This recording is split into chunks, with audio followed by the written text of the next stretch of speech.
Plus Network Satellite. This is The Call to Freedom. All right, let's boot it up. All right. Welcome here to the Friday afternoon edition of the Call to Freedom here on LRN.FM.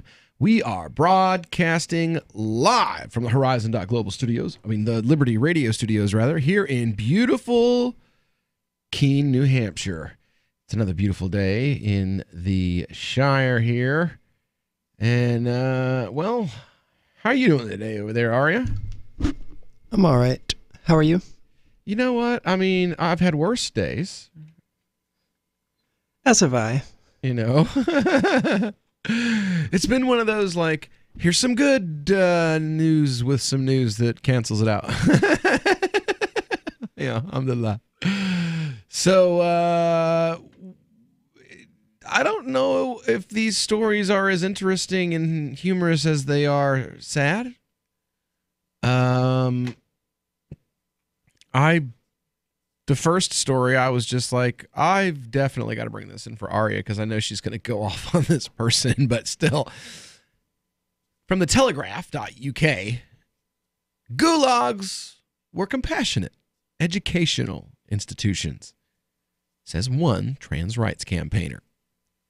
Students at a leading London university have been condemned as blind to reality after defending the system of Soviet gulag labor camps where thousands perished as, quote, compassionate places of rehabilitation.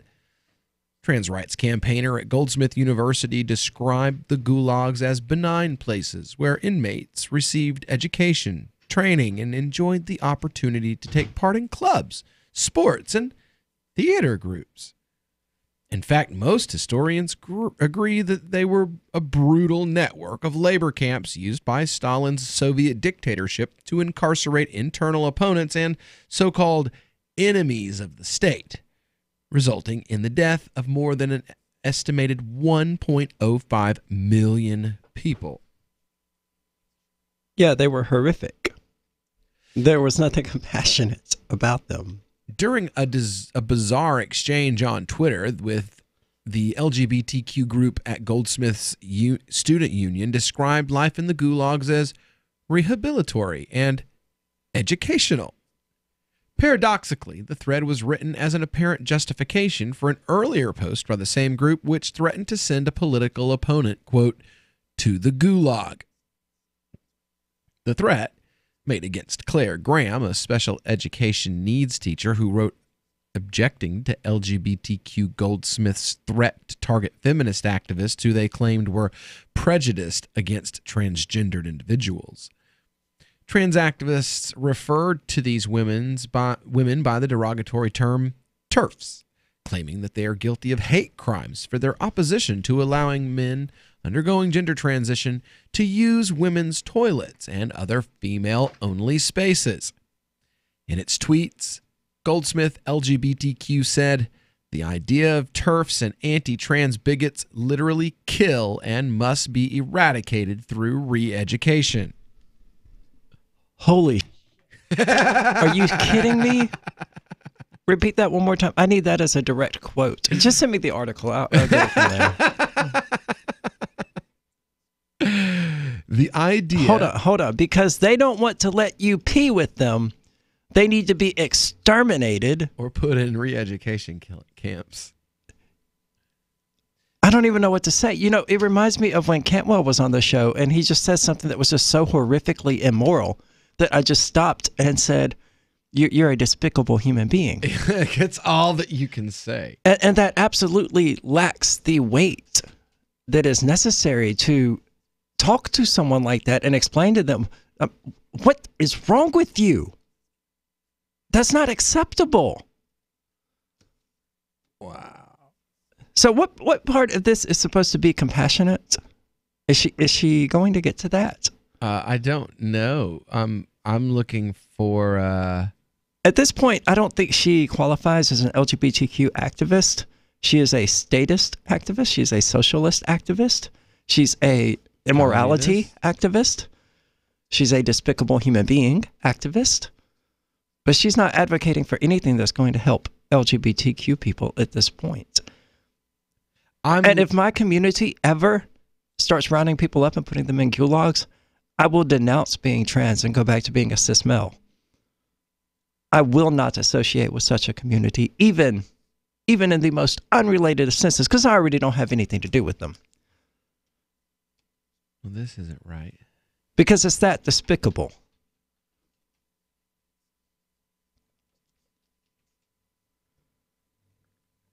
So does she have any more enlightening information for us? Well, now I'm just looking at how old is this? Huh? Okay. Anyway, says they must be eradicated through re-education. Miss Graham said that I thought their choice of language and talking about lists and purging people was intended to shut down debate about trans people and the law. I then received unpleasant and dehumanizing threats about being sent to a gulag. I feel bad for other trans people because this kind of response by some makes them seem so extreme and intolerant. So her response to being threatened to be sent to a gulag is to threaten to send people to a gulag? Oh, well, here's the tweet. Goldsmith LGBTQ subsequently attempted to justify the threat to send Miss Graham to the gulag by stating, sending a bigot to one is actually a compassionate, nonviolent course of action. What is nonviolent about this? Do they know what gulag means? Well, they didn't shoot them. So no, they didn't need to. Violent. They tortured them into obedience. You don't need to shoot someone when you can isolate them and break them, which was the purpose of the gulag. That's the entire purpose of re-education. LGBTQ plus Goldsmith's tweets, here's a mini thread to clarify what a gulag is. For those who have we know what a gulag is. For those who have only heard it being used as a buzzword, and why sending a bigot to one is actually compassionate and a nonviolent course of action. So we actually have people in the United States arguing in favor of gulags. First of all, the USSR no longer exists. Therefore, gulags no longer exist. May as well make a case against Orientalism, but USSR does not equal Russia. Russia is not governed by a communist party. Got that? Okay, good. So, gulags, the first myth to debunk. They still exist in China, you crazy work bitch. Until you die in gulags. The Soviets did away with life sentences, and the longest sentence was 10 years. Capital punishment was reserved for the most heinous and serious crimes. Why? The penal system was rehabilitory. Was a rehabilitory one and self-supporting, a far cry from the Western capitalist notion of prison. Oh, dear the aim God. Was to correct and change the ways of criminals. If it couldn't be done in 10 years, it couldn't be done at all. Yes, but the state defined as criminals anyone who disagreed with them. You lunatic. Which is exactly what you're doing. I was about to say, she seems to You're like, define you're a criminal. TERF? You're a criminal. Yeah, exactly. Screw you. I hate you. Kill yourself. Do the world a service and kill yourself. You're immoral, and that's the only way for you to ever redeem your soul at this point. We'll be right back. There are basically two types of advertising, direct response and branding. Radio's great for direct response with its low cost to listener ratio, but audio can't be beat for branding, which is a longer-term endeavor. You want to be the first thing that someone thinks of when they think about your product or service. If you have a local business that you want kept top of mind in your community, call the station. If you need national reach, Free Talk Live's got around 200 radio stations, millions of monthly listening sessions, can suit all budgets, and if we don't think we're right for you, we'll tell you. Email me, mark@freetalklive.com. The Free State Project has reached its goal of 20,000 liberty lovers who've pledged to move to New Hampshire and get active to achieve liberty in our lifetime. Perhaps you're trying to figure out what part of New Hampshire should be your destination. If so, consider Keene. You'll find more than 150 reasons to move to Keene at move.freekeene.com. Keene is famous for its historic, publicity-generating activism, as well as being the liberty media capital of the world. It's home to freekeene.com, New Hampshire's destination for liberty activism, news, and opinion. For years, we've been compiling over 150 reasons to move to Keene at move.freekeene.com, where you'll learn about some of what's happening here and what makes Keene a great place to live. If you love liberty, you'll probably enjoy anywhere you end up in the Shire. But do your due diligence first. Please visit move.freekeene.com for the full list of over 150 reasons to move to Keene. That's move.freekeene.com. LRN.FM now has a Discord. Discord is a free text and voice chat platform, and we now have our own server with a bunch of channels at discord.lrn.fm. You can join other listeners as they chat about various things during our live shows, or anytime, day or night. Discord software is available cross-platform, so you can have it on whatever device you want and take your chats anywhere. Join our Discord at discord.lrn.fm. That's discord.lrn.fm. This Your Family Today tip is brought to you by Lil Drums. Every bit as fun as a full-size Nestle drumstick cone, and definitely cuter. Visit us at drumstick.com.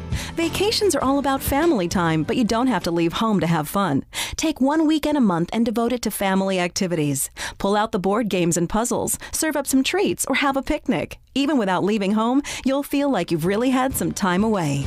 For more tips like these, visit us at parenthood.com/yourfamilytoday. The LRN.FM social media channels have been revamped. We've eliminated Facebook and focused on other platforms like Twitter and Mastodon, the decentralized alternative to Twitter. On our accounts, you'll find posts from multiple LRN.FM show hosts together in one place. Follow us on Twitter at twitter.lrn.fm, or better yet, move to the decentralized Mastodon social media platform at toot.lrn.fm, toot.lrn.fm.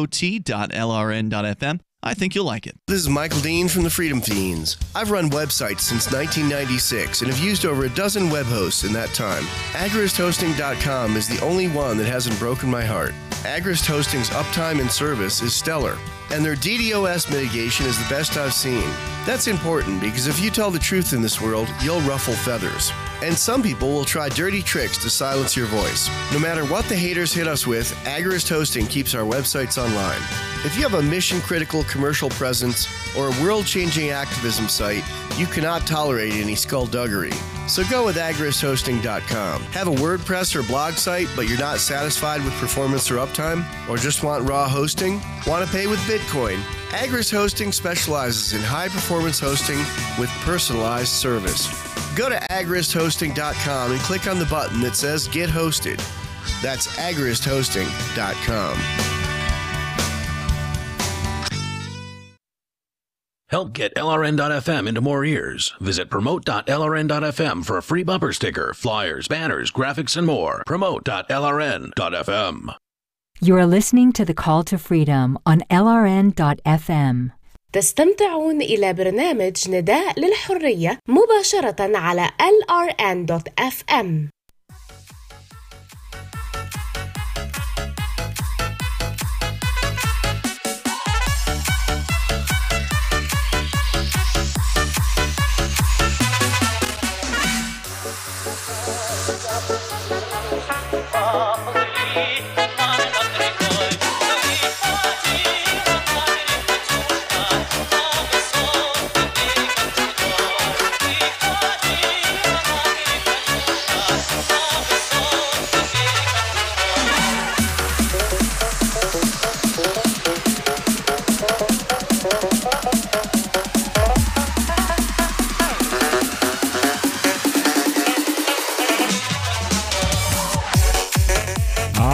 Welcome back into the Call to Freedom here on LRN.FM. Broadcasting live from the Liberty Radio studio in beautiful St. Petersburg, Russia. No, Keene, New Hampshire, but almost as cold. I've got some facts for this bitch, okay? First of all, Gulag was the name of the government agency in the Soviet Union that actually oversaw these prison camps. It became colloquially known. It became colloquially common in the United States for us to refer to all of their forced prison camps as gulags, but not all of them were actually overseen by this administration. So, no, you're wrong. A gulag is not a type of prison. It's the government agency that, oversaw a specific set of these types of prison. Moreover, they did not just have enemies of the state and things. Well, they did, but they also contained petty criminals, people, guilty of stealing $10 worth of crap, and political prisoners. And I think that's the key thing to note here, because that's essentially what she's saying. And she's not even being subtle about it. We need to take these people who disagree with me and make them prisoners because they disagree with me politically. Well, bitch, you are arguing for the creation of political prisoners. And I'm almost positive that is a violation of the Geneva Convention. And not that I'm any fan of any sort of world government, but I think the Geneva Convention is a pretty good baseline of what we should and shouldn't allow governments to do to people. And she's openly throwing that out the window. But it gets so much worse than this. It was a major instrument of political oppression in the Soviet Union. It was a severe threat to keep people in line. That's not something we need to replicate here in the United States. And especially not with a government that has given itself the authority already to do this crap here in the United States under the guise of FEMA. This is horrific. I'm in agreement. I'm out of steam on the issue. I mean, she's a lunatic. She's got her facts wrong. She is completely detached from reality. We're not done yet. Oh, God. This is just the tip. She has just put in the tip. Well, I never take just the tip. Yeah, well, that's all you've got so far. The Twitter thread went on to state that the CIA had spread lies about the Gulag system, adding, "The first myth we need to debunk, you work until you die. The Soviets did away with life sentences, and the longest sentence was 10 years. Capital punishment was reserved for the most heinous crimes. The penal system was a rehabilitatory one." Yeah, we already read that. I think there's a bit of deceit there between capital punishment and working until you die. Just because they didn't give you a life sentence doesn't mean that those 25 years of hard labor in the Gulag aren't going to lead to your death. I mean, they did. And they did that when the Germans did it to the Jews. They did it when the Russians did it to their own people. Yeah. And they'll do it when you do it to the TERFs. 18 million of the people sent to Gulags perished there. No, sorry. They phrased that very poorly. About 1.7 million of the people sent there perished. That's about 10%. Yeah. Yeah. And this is what she wants to do. Well, she added, much like wider Soviet society, everyone who was able to work did so at a wage proportionate to those who weren't incapacitated. And as they gained skills, they were able to move up the ranks and work under less supervision. Oh, so it's like a group home. Oh, no. It's like Auschwitz. All you have to do is get on your knees for the guards and do what they say and work really hard, and they'll let you live a little bit longer. Educational work was also a prominent feature of the Soviet penal system. There were regular classes, book clubs, newspaper editorial teams, sports theater, and performance groups. In contrast, mainstream historians have concluded that the Gulag system, which reached its peak under Stalin's rule, was a system of forced labor camps used to incarcerate a wide range of convicts, from petty criminals to political prisoners, including Stalin's left-wing Trotskyist opponents, as well as gay men and women. Well, I mean, that's here, according to LGBTQ Goldsmith's tweets, there's so much more to add, but the reality is none of you actually care to learn about gulags. You don't care about what fascism actually is and how it is fueled by anti-communist Orientalist myths and lies propagated by the CIA.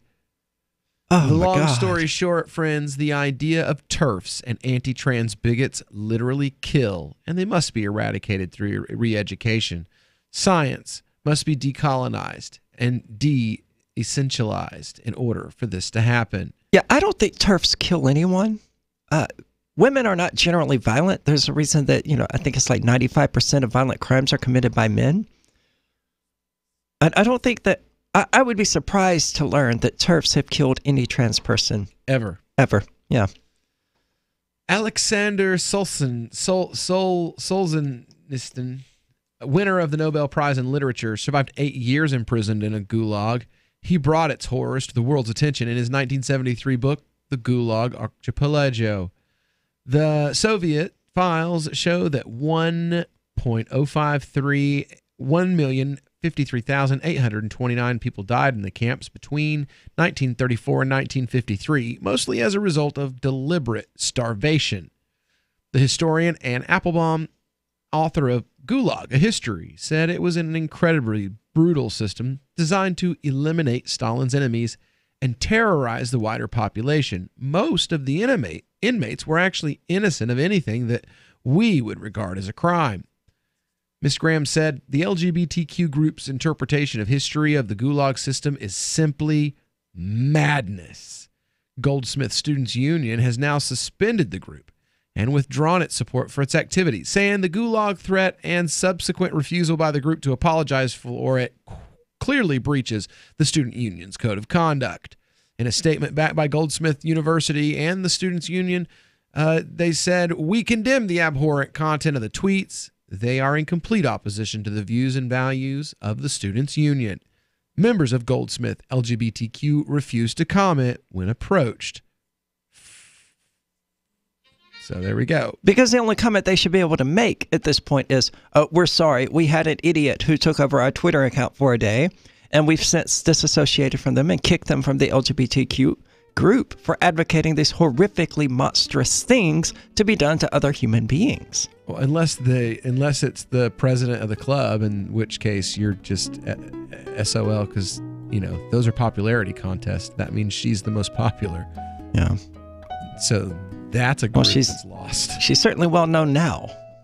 When we get back here on the Call to Freedom, we're going to be talking about the GOP and the Pandora's box of weaponized tax return. We have some good news. The indictments against Ross Ulbricht in the District of Maryland were dismissed with prejudice, meaning they can never be refiled. This is especially good because those indictments contain the only charge ever made that Ross engaged in murder for hire. This was a serious allegation that Ross Ulbricht denies. It was never prosecuted or ruled on by a jury, but was trumpeted by the federal government and the media as if it were proven fact. The Maryland court held these indictments for almost 5 years, poisoning Ross's case and leaving him under a cloud of unproven allegations. As explained in Ross's appeal to the Supreme Court, the fact that the judge used these allegations to give Ross a draconian sentence of double life without parole violated his Sixth Amendment right to a jury trial. Judges are required to issue sentences based on convictions decided by a jury, not unproven allegations never even charged at trial. Although this is a positive development, the dropped indictment will not set Ross free. Now, a presidential pardon is Ross's only hope of freedom. Sign the petition at freeross.org. freeross.org. What do you shop for that you could otherwise buy at Amazon? Pretty much everything, right? Amazon has competitive pricing and they deliver, and that's a big plus. If you could plan ahead in your shopping, would you be interested in saving up to 33%? There's a catch. You have to do your shopping in Bitcoin. But imagine those savings. It's like a huge raise. All you have to do is go to saveitpurse.com. We've saved thousands, and you can too. Plan ahead and save. SaveItPurse.com. Is spreading the message of liberty, cryptocurrency, and peace around the globe worth $2 per month to you? As you may already know, in addition to our internet feed, LRN.FM broadcasts on free-to-air satellite across North and Central America, as well as Sub-Saharan Africa. And we've been available on satellite for free 24/7 since 2010. The LRN.FM free-to-air satellite signal is reaching some of the most oppressive regimes in the world, and there's no doubt our ideas are making an impact. You can learn more about the channel's impact by watching the 3-minute video at fund.lrn.fm. If you'd like to help free minds globally with our ideas of liberty, cryptocurrency, and peace, you can donate as little as $2 per month via fund.lrn.fm. You can help us continue and expand our satellite broadcast to multiple continents. Visit fund.lrn.fm today, and thank you for your help. Don't forget to share the link on social media. That's fund.lrn.fm. Imagine someone in your community getting in their car, turning on the radio, and hearing the Liberty Radio Network. You can make that vision a reality with your own micro radio station. Visit broadcast.lrn.fm to learn how you can put our programs on the air in your area. You can have LRN.FM running around the clock, and you can even add in your own local shows. Building a radio station is simple, but programming isn't. That's where LRN.FM comes in. Learn more at broadcast.lrn.fm. That's broadcast.lrn.fm.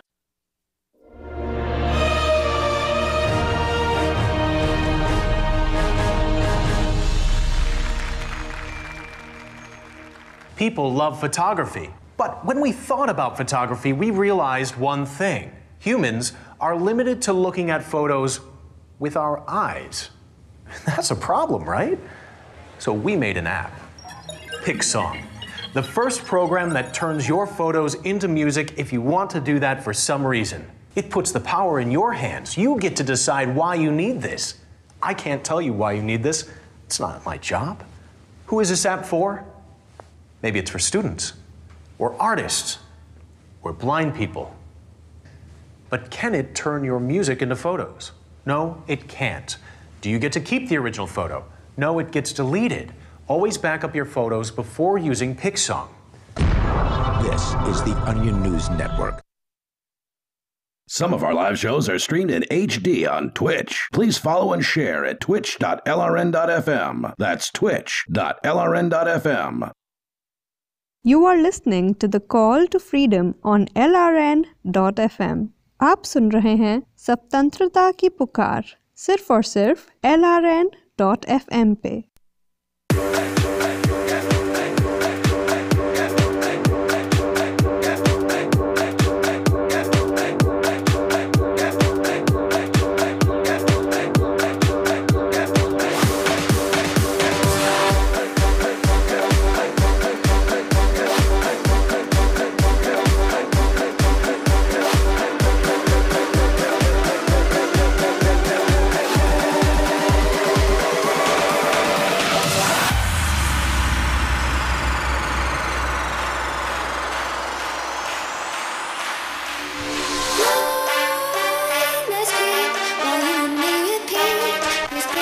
All right, welcome back to the Call to Freedom here on LRN.FM, broadcasting live from the Liberty Radio Studios here in beautiful Keene, New Hampshire. And what do you think? I think this is going to be fun when they finally weaponize tax returns in politics. We're just going to see them. They're just going to start dropping like flies. Either that, or maybe, just maybe, all this in the back room, dark corner nonsense will stop. One or the other, but probably the former. Well, they'll just get better at hiding it. Right. Republicans are warning the Democrats you could open a Pandora's box by going after Trump's tax returns. Are we still on his returns? The man's been president for 3 years.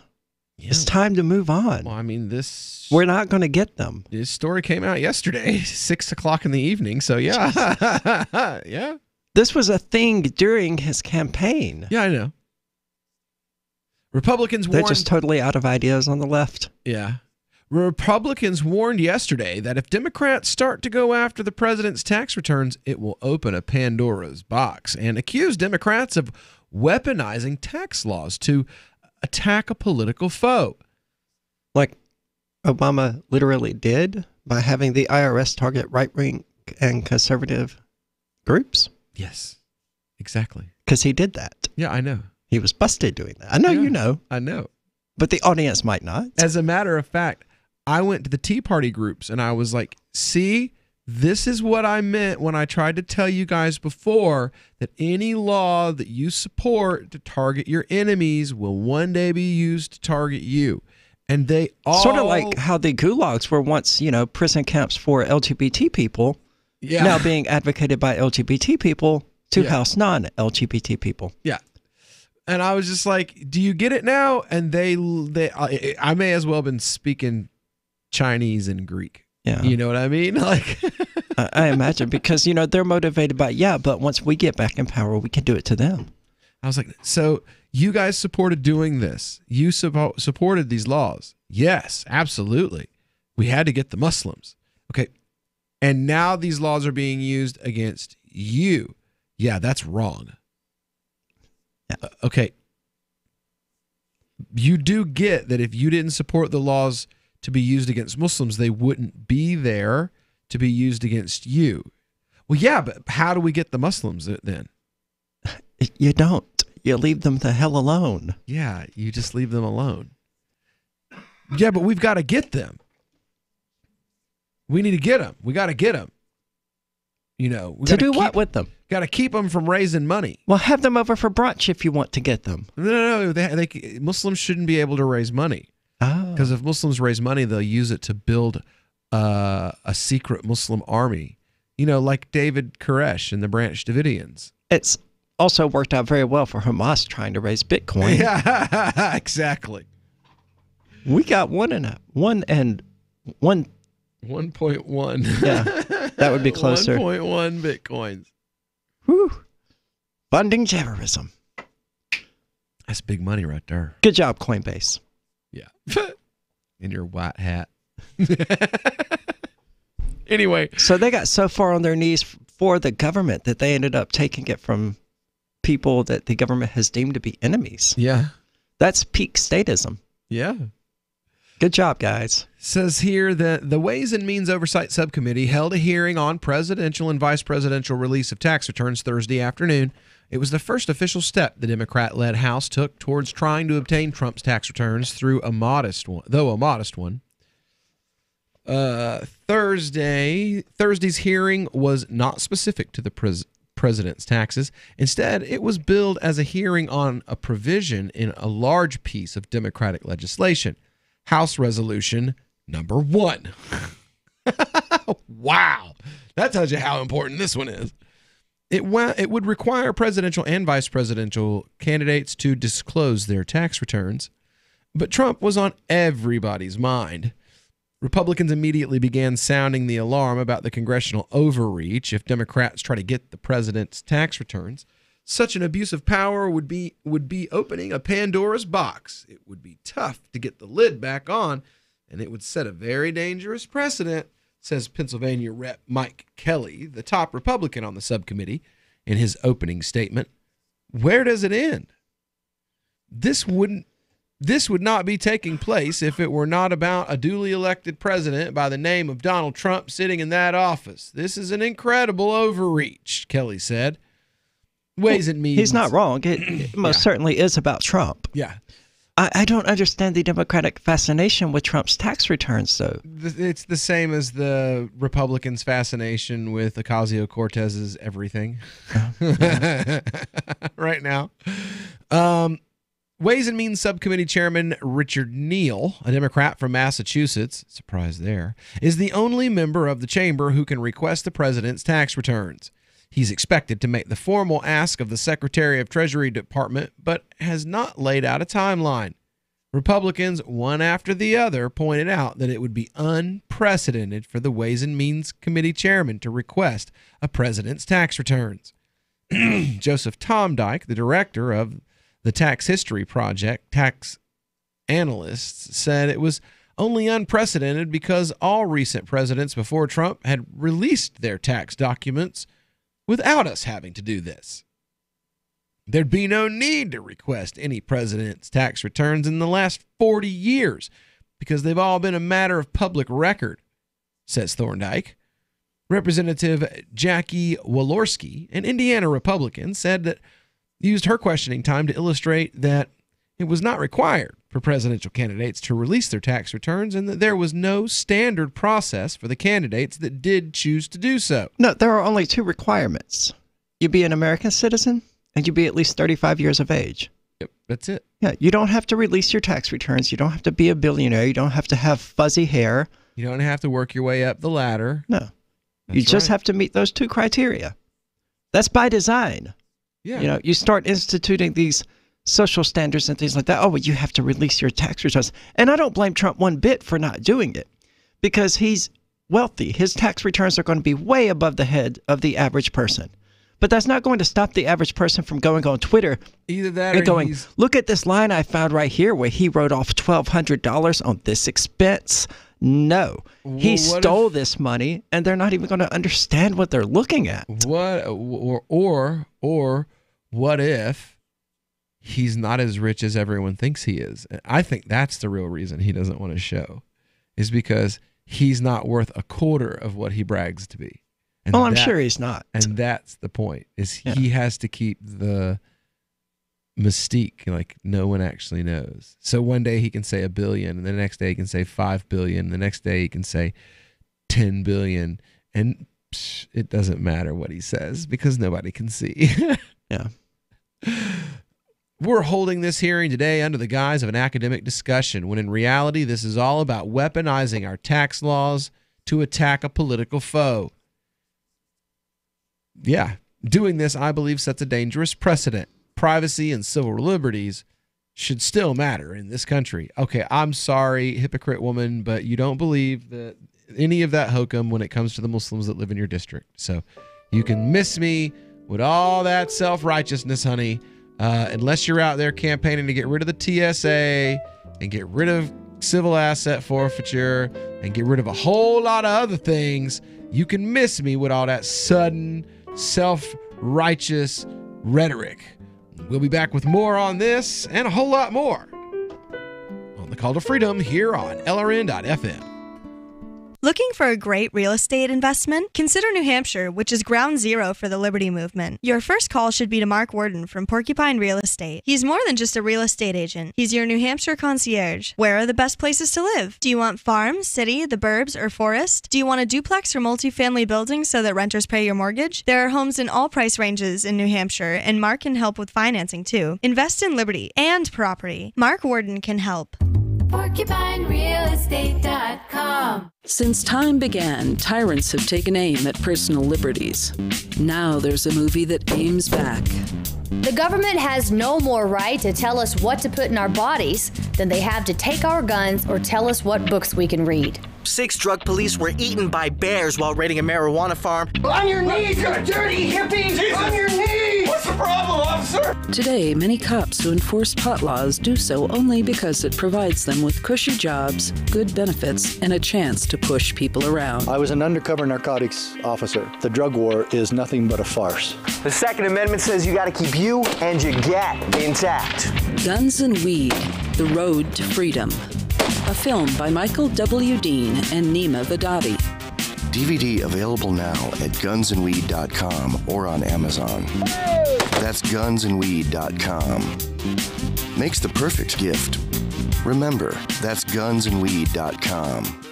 Did you know we've taken our LRN.FM telephone listen line to a new level with the LRN.FM audio on demand line? Now you can call 712-770-8447 anytime and listen to LRN.FM's live feed. And you can listen to a bunch of our original shows on demand. Long distance fees may apply. Just dial 712-770-8447 and choose from the menu. 712-770-8447. Are you tired of governments murdering people around the world? Stop using their money. There is an alternative. Bitcoin is a stateless free market non-political currency. Bitcoin cannot be inflated or controlled by any government. By using their money, you are helping the state. Stop doing it. You have an incredible alternative available now. Learn it, use it, spread it. Get started with Bitcoin at bitcoin.com. That's bitcoin.com. Some of you asked, and now we've delivered. LRN.FM's live Keene, New Hampshire studio shows are now streamed in HD on Twitch. Visit our channel at twitch.lrn.fm and give it a follow. If you have Amazon Prime, you get 1 free subscription on Twitch. If you use it on our channel, Twitch will give LRN.FM a monthly piece of your Prime subscription cost. So please watch, follow, share, and subscribe to twitch.lrn.fm. That's twitch.lrn.fm. Hey guys, Mark Claire here, lionsofliberty.com, where we strive to advance the ideas of liberty daily.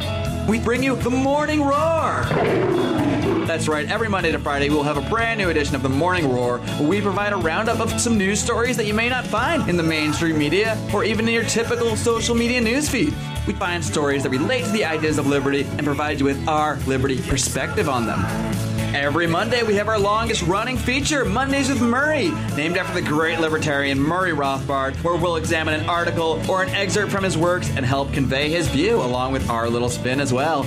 We wrap it all up every Friday with Felony Friday, where our own John Odermatt goes out and takes a look at some sort of felony. There's felonies committed every day, you know, whether it's a felony committed by the police, a politician, or even an average citizen. You can find all of this and so much more over at lionsofliberty.com, advancing the ideas of liberty daily. Love what we do? Please help support our international satellite channels at patreon.lrn.fm. That's patreon.lrn.fm. You are listening to The Call to Freedom on LRN.FM. Unasikiliza wito wa uhuru katika LRN.FM.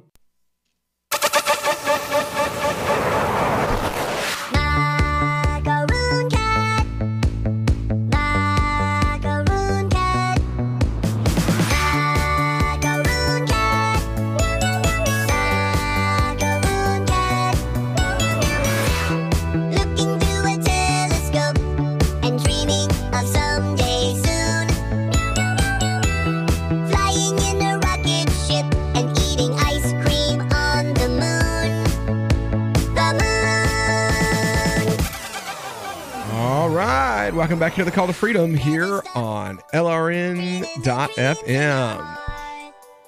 Oh, Ari smiles every time I play this song. It's so retarded. I know.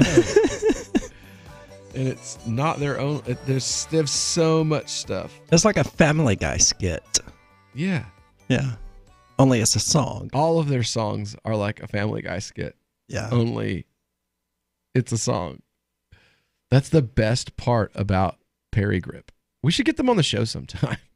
That would be fun. Animated by Chris Wimbley at Peppermint Bowtie Animation. Peppermint Macaroon Cat's the name of the character, although he actually resembles the macaroon. His name is nonetheless the macaron. His name is nonetheless Macaroon. We're aware of this, so please, no need to use your valuable time mentioning it in the comments section. The difference between macaroons and macarons will be addressed in a future music video.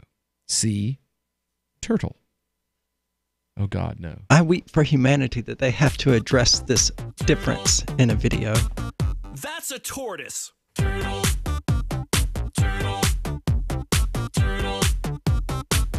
Dude, that's a tortoise.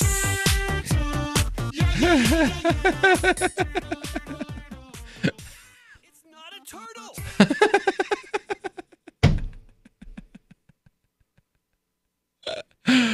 Oh, I'm way too easily amused. Yeah, I know. It's okay. It's okay. So what's up in the news? Right. Anyway, so basically Republicans are pissed. Democrats are stupid. Well, then so are Republicans. Yeah. And everybody wants to see what Donald Trump's tax returns say. Let's see. Tom Reed, the most moderate Republican on the panel, said that he doesn't deny that Neal had the authority to request Trump's tax returns, but urged the subcommittee to go another route that could get bipartisan support. Neal's a gentleman. I respect him, but I'm concerned about the next Ways and Means chairman, Reed said. When Democrats took the microphone, they were eager to paint a picture of a conflicted businessman who now occupied the White House and the need to look at his tax returns to better understand him. I just would appeal to my colleagues to not use to not accuse us of lazy legislating to ask for these tax returns when we have such a conflicted president, said Representative Gwen Moore, a Democrat from Wisconsin. They also used the expert witness to bolster their legal case if they decided to seek Trump's tax returns. We're not interested in getting someone. We're interested in following the law. Give us a chance to do that, says New Jersey Democrat Bill Pascrelli. So you notice the trend here. Yeah. House Resolution number 1 is not expected to pass the Senate, and Democrats are expected to eventually request Trump's tax returns. But so far, they've taken a cautious approach that has rankled some progressives, hoping for a more aggressive timeline. Translation: Pelosi and all the rest of them are really worried that they may be targeted by the Republicans for similar actions if they go after Trump, and they've got stuff on their tax returns they don't want you to know about, like how much money they made during the crash. Yep. And how many Filipino hookers they purchased. Neil's spokeswoman, I wonder how many Filipino hookers Nancy Pelosi's purchased. Probably at least 2. Neil's spokeswoman said the chairman has not gone after Trump's tax returns right away because he's working to build a case for the likely chance that the case ends up going to court. Chairman Neil is building a case in the event that the administration decides to disregard federal law, said Erin Hatch, a spokeswoman for the committee. Democrats have been quick to point out that Congress has a constitutional obligation of oversight of the executive branch. He was used to serving with a Republican Congress, House, and Senate. That was a rubber stamp on him. That's not the case anymore, says Nancy Pelosi in USA Today in an exclusive interview just before she took power at the start of the year. Oversight of government by Congress is our responsibility. But you are the government. Oh, no. This is the same woman who said we don't need to read Obama's health care bill. We need to pass it so that we can see what's in it. Where was her oversight then? Yeah. Well, that's it. I mean, they are part of the government, but now they're setting themselves up as this sort of branch of the government that oversees the government, when technically that would be the Supreme Court. And they suck at it too because they are also part of the government. But I mean, it's no surprise there that she's like, oh, we have to oversee the executive branch. Well, where were you at wanting to oversee the executive branch when Obama was illegally dropping bombs in Syria? Some oversight would have been useful then, Miss Pelosi. Right. Also, Nancy Pelosi. Okay, so she didn't care that we were invading Syria. She didn't care. She didn't think government oversight was the job of Congress at all as long as a Democrat was in office. But need Orange Man tax returns. Yes. Orange Man bad! Yeah. Must see money paper. Even though there's no legal requirement for a president to release their tax returns, and absolutely no legal justification for the Democrats to request them. There's a legal loophole that allows them to go to the IRS and be like, you have to do what we say. Give us the tax return. Yeah. All the more reason we should abolish the IRS. Amen to that. And Congress and the executive branch and the Supreme Court. For real, because if they don't exist, how do they have that much power? Yeah, they're all in it together. We like to think they're not, but they are. And this whole thing with Pelosi and Trump and his tax returns is political theater. Nothing is going to happen. Trump has already released the portion of his tax returns that he was willing to release. Mm-hmm. And I don't think the Democrats are actually going to fight him on it. You have Ocasio-Cortez, who might, but she's also powerless and ineffective, so she's got no chance of actually being successful, nor of getting on this Ways and Means Committee, much less chairing it. Oh, I thought that was hilarious. She's like, I'm going to do, this is my thing. And Nancy's like, no, have a seat. No, remember when you got elected and you weren't even actually in Congress yet, and you brought a bunch of college and high school kids to have a sit-in in my office? Yeah. That was a poor career decision. Yeah. I told my boy, I was like, she's not playing the game the right way. She's a revolutionary. No, she's not a revolutionary, and B, she's a loudmouth like Trump. She's either going to be president in 12 years from now, or she's going to be sitting at home in 2 years. One or the other. Yeah. He's like, no. I'm like, you remember the Tea Party, right? Right?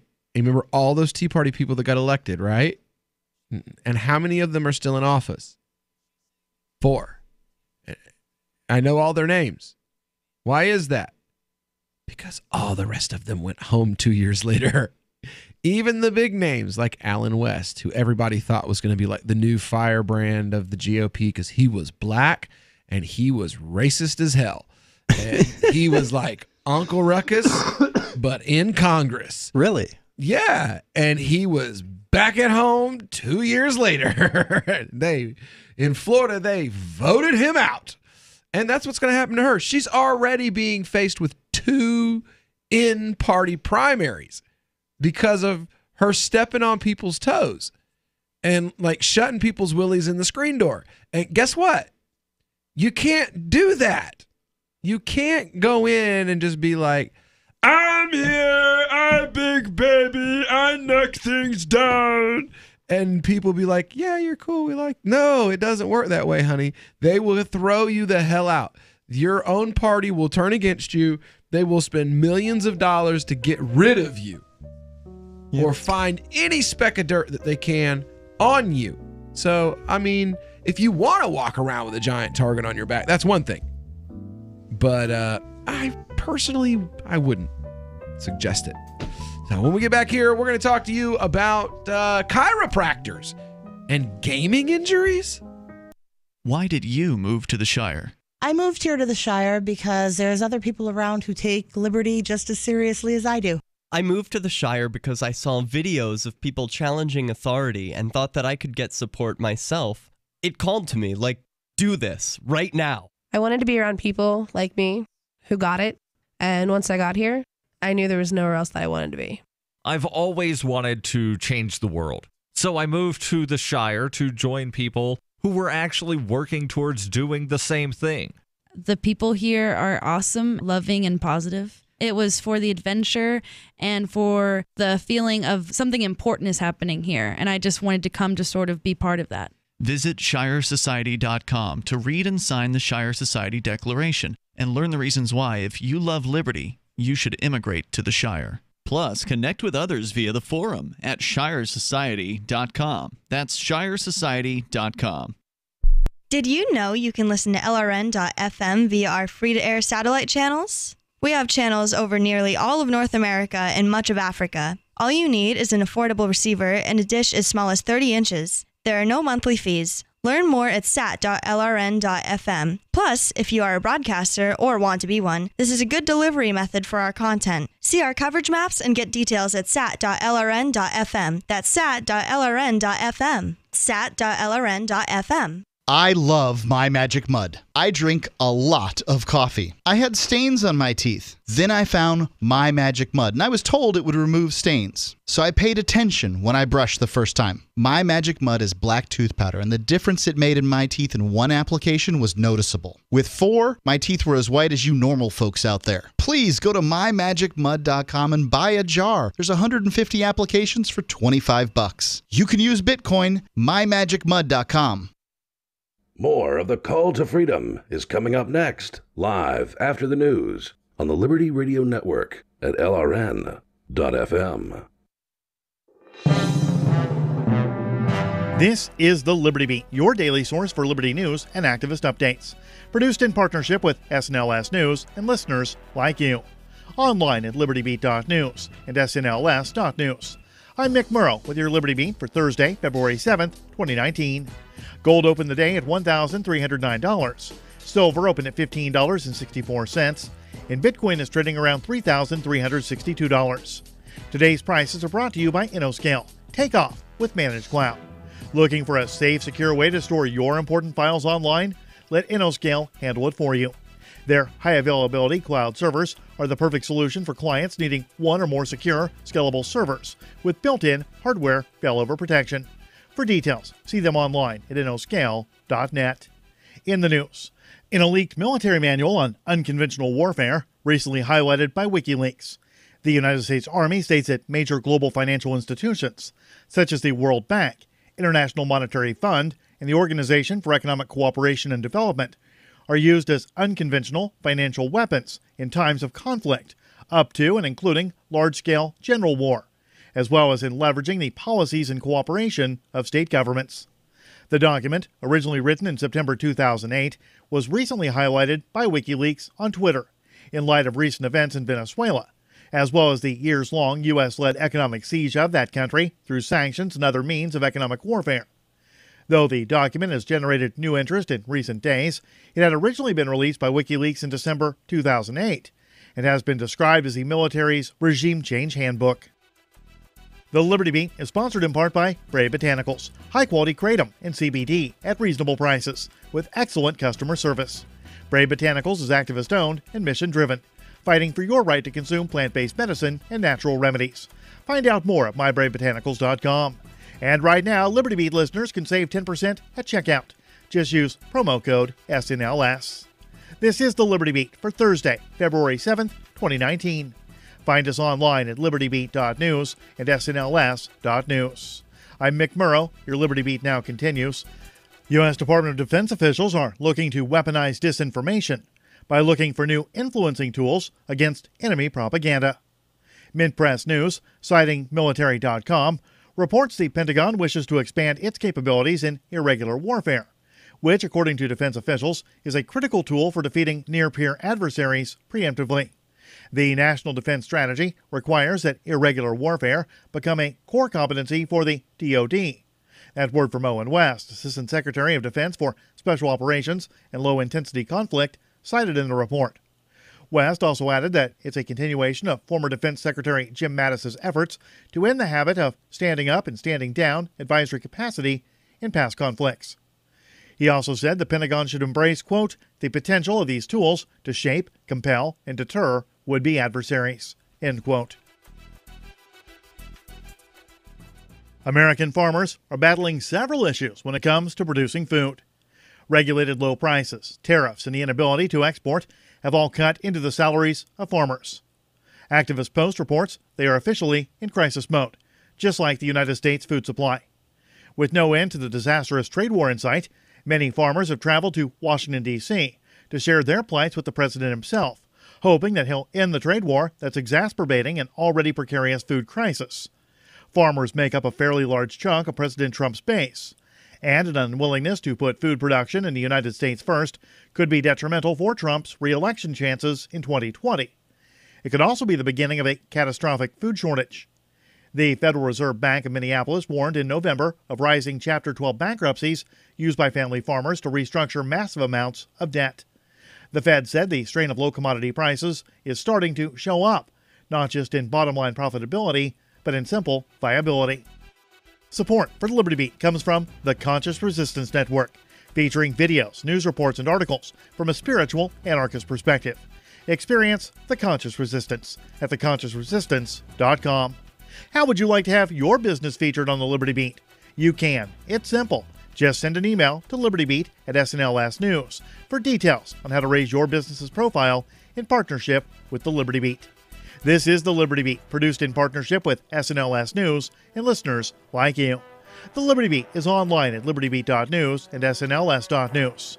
I'm Mick Murrow, reporting on this Thursday, February 7th, 2019. Reminding you, spread liberty with a smile.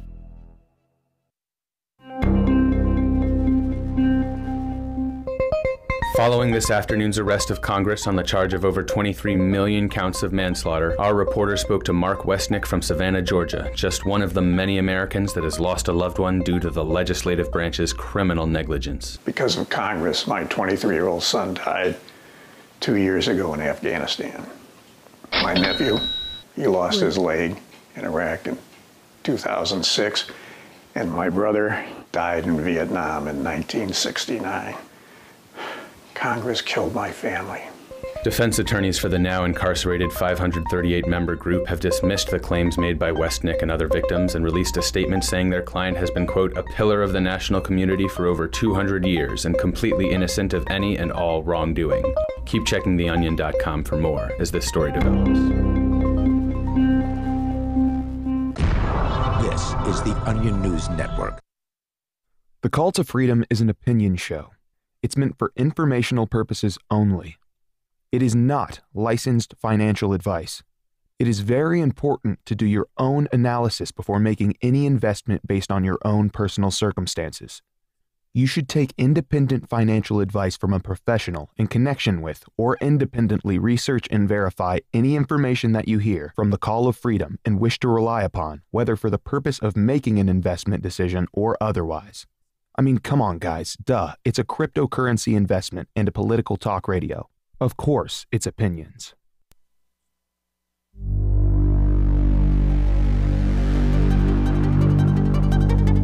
Andros has again invaded the Lilat system. General Pepper has turned to a new Star Fox team, headed by Fox McCloud, to save Corneria and free the Lilat system once again.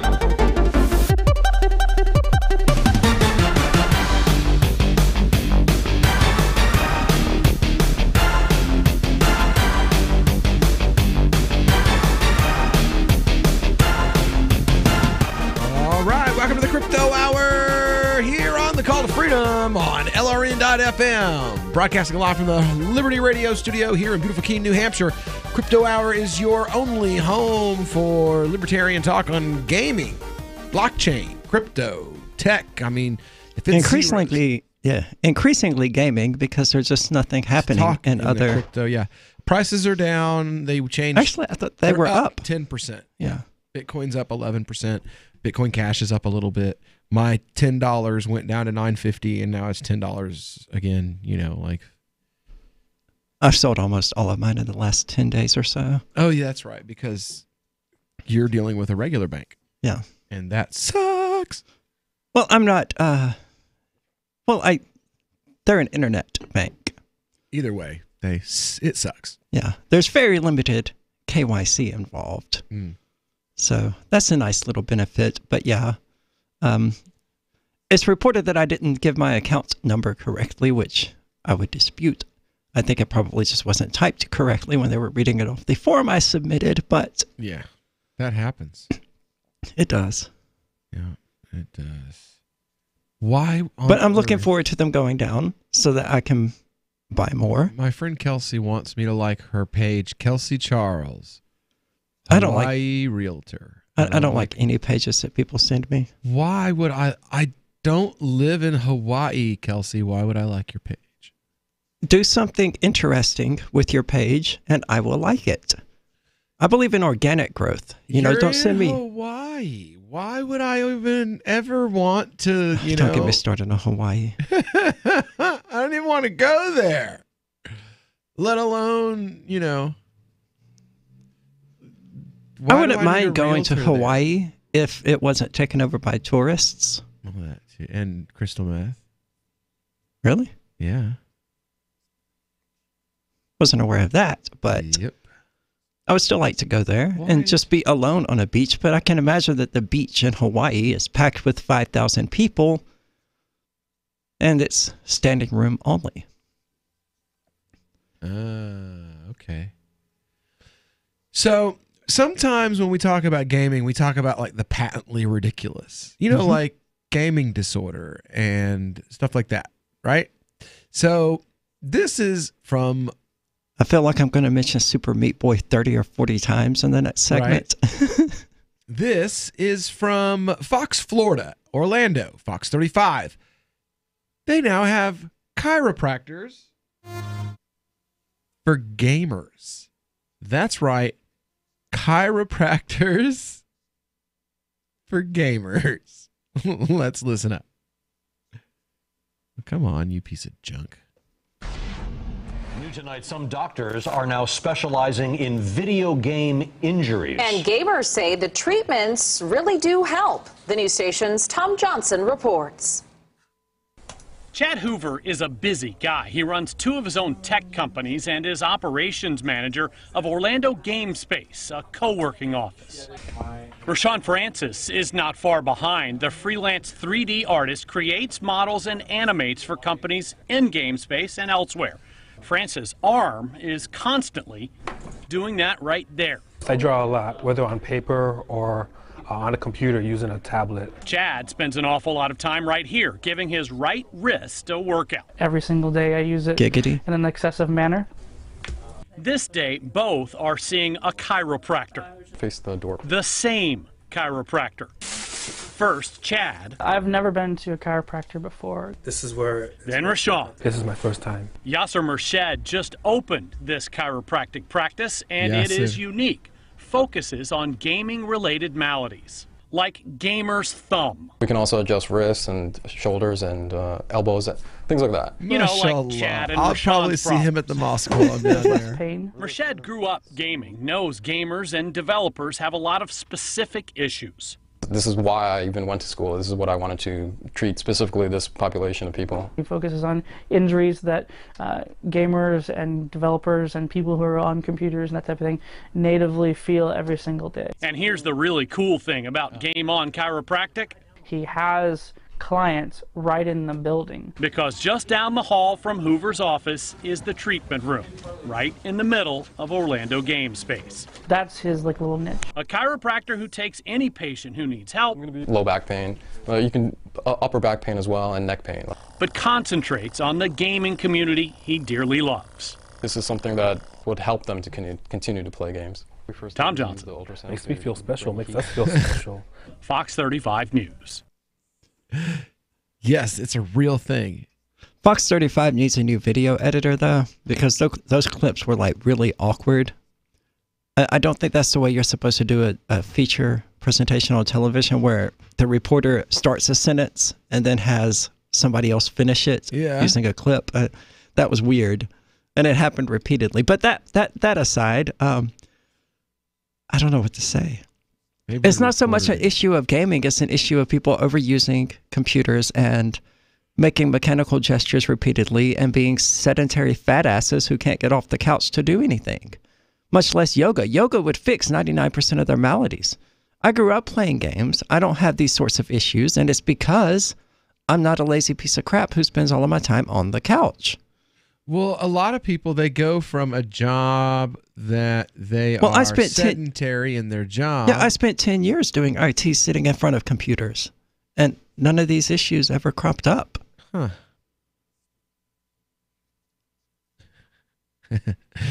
I'm certainly not taking care of myself, but I do some things. Well, it also has to do with genetics, and you have to admit. I took, I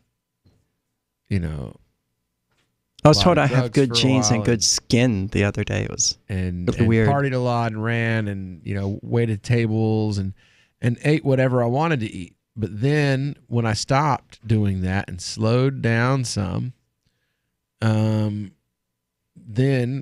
I grew 2 pant sizes and, yeah. I mean, I've also typed a lot.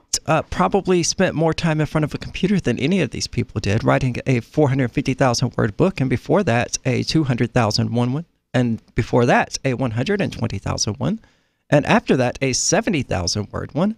So I spent a lot of time sitting in front of a computer, mousing and typing and things like that, and I'm not, oh no, I need to go see a chiropractor because I done screwed up my wrist by not taking basic advice in regard to how to use a computer. Gaming thumb is a separate issue. That's certainly a thing. Playing super intense games like Super Meat Boy will certainly cause... I can't even play the game any longer. I did get close to 100%ing it. It was like 87% complete or something like that. And I stopped playing it for a while because I got bored and I just can't go back to it because it's so painful. Yeah. I don't know why, but something about the game just makes you press the buttons just slightly too hard, and it is uncomfortably painful. But I mean, so I just avoid the game. I don't spend $200 a month to go see a chiropractor to massage my thumb or whatever a chiropractor does to address gaming thumb. I just go, okay, I would like to play that game, but I can't. Right. And I get on with my life. All right, so when we get back here on the Call to Freedom here on LRN.FM, we're going to be talking about, some new details that have emerged in the Quadriga CX scandal. So you've signed the Shire Society Declaration and are planning your move to New Hampshire to be around more liberty-oriented people. Next, sign up for the Shire Society Forum at forum.shiresociety.com. There are a bunch of people there who are already in the Shire, and they want to meet you. If you're already in the Shire physically, you should also come by the forums. Remember, not everyone uses Facebook. New people are signing up for the Shire Society Forum every month, so drop in and say hello at forum.shiresociety.com. So the protection of life, liberty, and property is what the Free State Project is all about. But it's an effort to move 20,000 people who understand. It's about demonstrating to the entire country that, yeah, we can have a free market, a truly free market. Making it just a freer, great place to live. It's the world's largest voluntarist libertarian community, and it's only getting bigger. That's amazing, to be able to move to a place where other people passionately believe in being free and independent. What the Free State Project is managing to do, though, is to put their money where their mouth is. It's physically getting up across the country and saying, let's go someplace and let's demonstrate the power of these ideas. There's a lot of kind of philosophy that surrounds liberty. There's a lot of thinking about it and talking about it. But here in New Hampshire, people are doing it. 101 Reasons Liberty Lives in New Hampshire, a documentary by Free State Project Early Movers. Watch it free at 101reasonsfilm.com. 101reasonsfilm.com. Now that you've found the Liberty Radio Network at LRN.FM, you may want to help expose others to our great programs. To assist you in doing so, you'll find resources at promote.lrn.fm, including details on how to get a free bumper sticker, quarter-page flyers you can print out and distribute, banners for your website, as well as files that will allow you to make your own custom banners and graphics. Visit promote.lrn.fm and help bring new listeners to the Liberty Radio Network. That's promote.lrn.fm. The new 4th edition of Healing Our World, The Compassion of Libertarianism, will take your understanding of liberty to a deeper level and has over 1,300 updated references, new cartoons, and a foreword by Dr. Ron Paul. With discounts for multiple book purchases, the 4th edition of Healing Our World is a great gift for the liberals, pragmatists, environmentalists, and Christians in your life who think libertarianism is cold-hearted. Get yours today at healing.freetalklive.com and use promo code FTL for a $5 discount. LRN.FM is proud to announce our official listening apps for Android and iOS devices. Now you can easily tune into our streams anywhere, anytime on your smartphone or tablet. Just visit apps.lrn.fm or search for LRN.FM in the Android or Apple app stores. Please download, rate us 5 stars, then share the link on your social media and let your friends and family know how you're listening to LRN.FM. Download it now, free at apps.lrn.fm. Anyone can publish on the internet, but not everyone is publishing material suited for online reading. According to the Yahoo Style Guide, it cautions that internet content has a few seconds, 3 or less, to encourage people to read more, to take action, or navigate to another one of your pages. So make it easy for readers to pick and choose.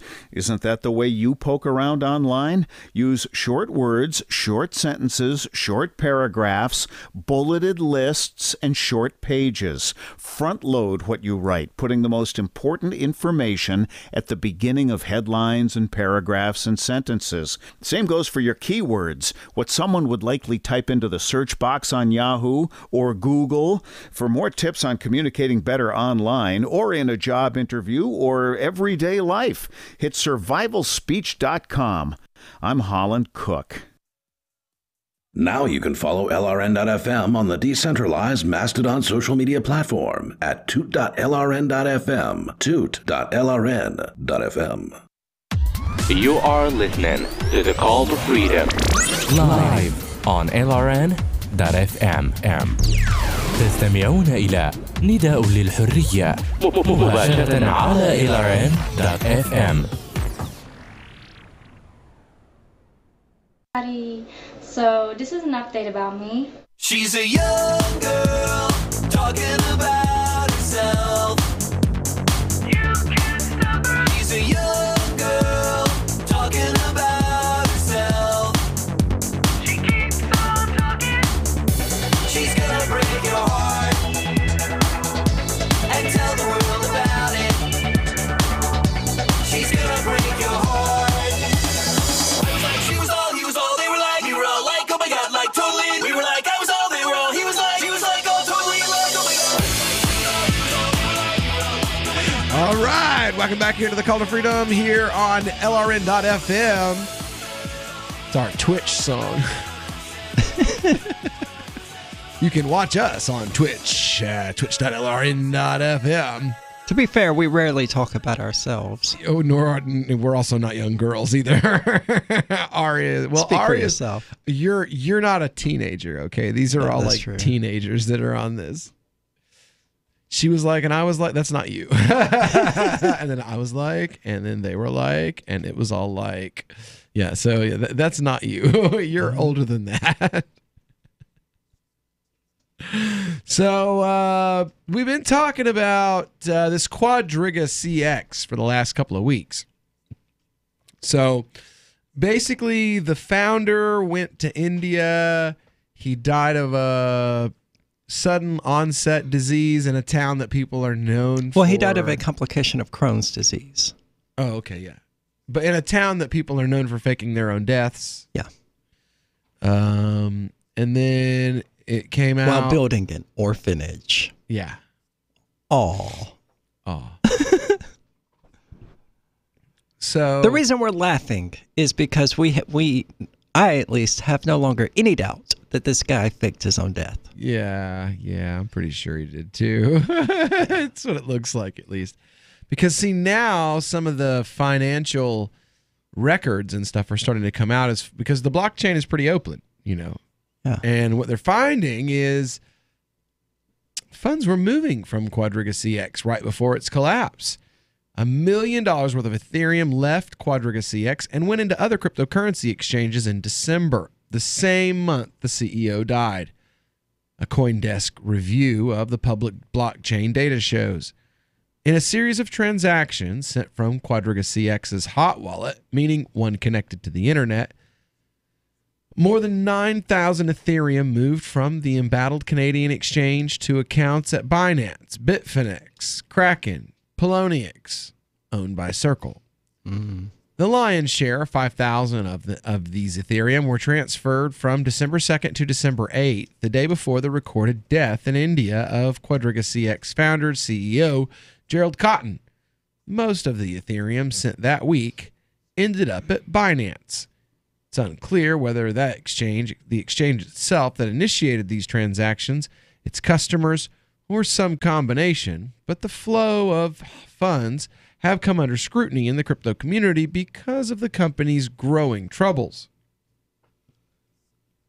Last week, Quadriga CX went offline and subsequently filed for creditor protection in the Supreme Court of Nova Scotia, saying it owes customers $190 million, but it simply can't find its late founder's private keys to retrieve crypto held in cold storage. That followed months of customer complaints about withdrawal delays, both for fiat and for crypto. But looking at the Ethereum blockchain, it's clear that someone was able to move significant amounts of Quadriga CX as recently as December. The company didn't respond to a request for comment by press time. Besides Ethereum, Quadriga CX also held several other currencies on behalf of customers, and users have been trying to identify its wallets on the Bitcoin and Litecoin blockchains. But Ethereum is perhaps the easiest blockchain to follow the money in this case. That's because there's an obvious starting point address, labeled as Quadriga CX's on the blockchain on the Block Explorer, the Block Explorer site Etherscan. It identifies wallets as belonging to specific companies when they request it, subject to verification. The trail starts June 2017. The last time the publicly identified Quadriga CX wallet was used. It was emptied into two other addresses. One of the two wallets received $3,000 on June 2nd, 2017. According to Taylor Monahan, founder and CEO of the wallet startup MyCrypto, this wallet is probably a certain user's deposit account for another exchange, Bitfinex, since funds were regularly put into this wallet from Quadriga CX's addresses and then sent to Bitfinex. When you deposit to an exchange, you're given a unique address that's linked to your exchange account, Monahan explained. In most exchanges, you send funds to the account, and it's automatically recorded in the exchange's database. that amount shows up on the balances dashboard of your exchange account, and the funds are moved from your personal deposit address to the exchange's main or hot wallet. The last transaction from this wallet was made December 3rd last year, sending 1,099 Ethereum to Bitfinex. The other wallet that received funds from the original Quadriga CX address is identified as the exchange's hot wallet in the court filings. Even before that, this address was widely believed to belong to the exchange. It was mentioned in a discussion about long withdrawal waits in a subreddit dedicated to the exchange and in a Twitter thread about the problem. And it's the source of the large transfers that took place in December. From the 2nd to the 7th of December, this wallet sent 4,550 Ethereum in several large transactions to another wallet, which mostly interacted with Quadriga CX's addresses. During the same period, the latter wallet sent 4,550 Ethereum to a now empty wallet, which most likely is a deposit address for Binance based on the pattern of usage. Funds come in, mostly from Quadriga CX linked addresses, and then go out to Binance. However, it's hard to tell if the wallet sending Ethereum to the Binance deposit address was controlled by CX or belonged to a client. So they don't know. They're just like a bunch of Ethereum moved around. Okay. We don't know whose addresses they are. We think it's actually somebody who was a client. Well, then why the hell does that? Then why is it news? Why does it matter? Well, I sincerely doubt that Quadriga made that sort of money in the limited time that they were operating. Because, I mean, we're not even talking about 2 full years here. Yeah. And being able to send 4,500 Ethereum repeatedly. Not repeatedly. They sent 4,500 Ethereum and they sent like 2,000 Ethereum. So still, that's a lot of Ethereum. Well, what they're saying, though, is it looks like it's the people that have accounts on Binance. That's what I'm saying. It would have to be. Because Quadriga CX as a company would not have made that kind of money in that limited time of operation. So it has to be a deposit wallet that then those deposits get sent to multiple accounts in Binance for their customers. Yeah. It has nothing to do with the crash or anything. It's just they're paying customers. I'm more curious why Quadriga CX as an exchange is utilizing other exchanges in order to facilitate exchanges. That's your only job, is to exchange. Free Talk Live. I did all this construction. Well, I had the inspector come through, and he tells me it looks really good, but I think it looks better with Mr. Hamilton. I go, excuse me? He grabs a sledgehammer, and he just starts tearing the place apart. He says it'd be better with Mr. Hamilton. He was looking for payoff. A $10 bill? The guy was crazy. He went into my kitchen, and he asked for Mr. Lincoln. I don't think I believe you. My mother left me a porcelain doll collection that he just went to town on. And this is the problem with having to have inspections. Thanks for the call, man. No, that was believable at the very first point. The guy was asking for Mr. Hamilton. How about Mr. Alexander Franklin? Hamilton is on the front of a $10 bill.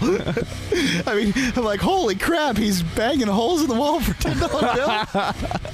Free Talk Live, 7 nights a week from 7 to 10 Eastern, live on the Liberty Radio Network at LRN.FM. Cell 411 is a free app for Android and iOS that replaces government-controlled 911. Cell 411 allows you to preset a group of friends or private organizations to show up at any emergency. Cell 411 is a nightmare for the state because it proves their so-called services aren't needed. Cell 411 has had thousands of installs, and of course it's covered by the BIPCOT no government license. Cell 411 because your friends won't shoot you when you're in trouble. Without the government, who would build the emergency services? You and Cell 411. Get it today at getcell411.com. Is spreading the message of liberty, cryptocurrency, and peace around the globe worth $2 per month to you? As you may already know, in addition to our internet feed, LRN.FM broadcasts on free-to-air satellite across North and Central America, as well as Sub-Saharan Africa. And we've been available on satellite for free 24/7 since 2010.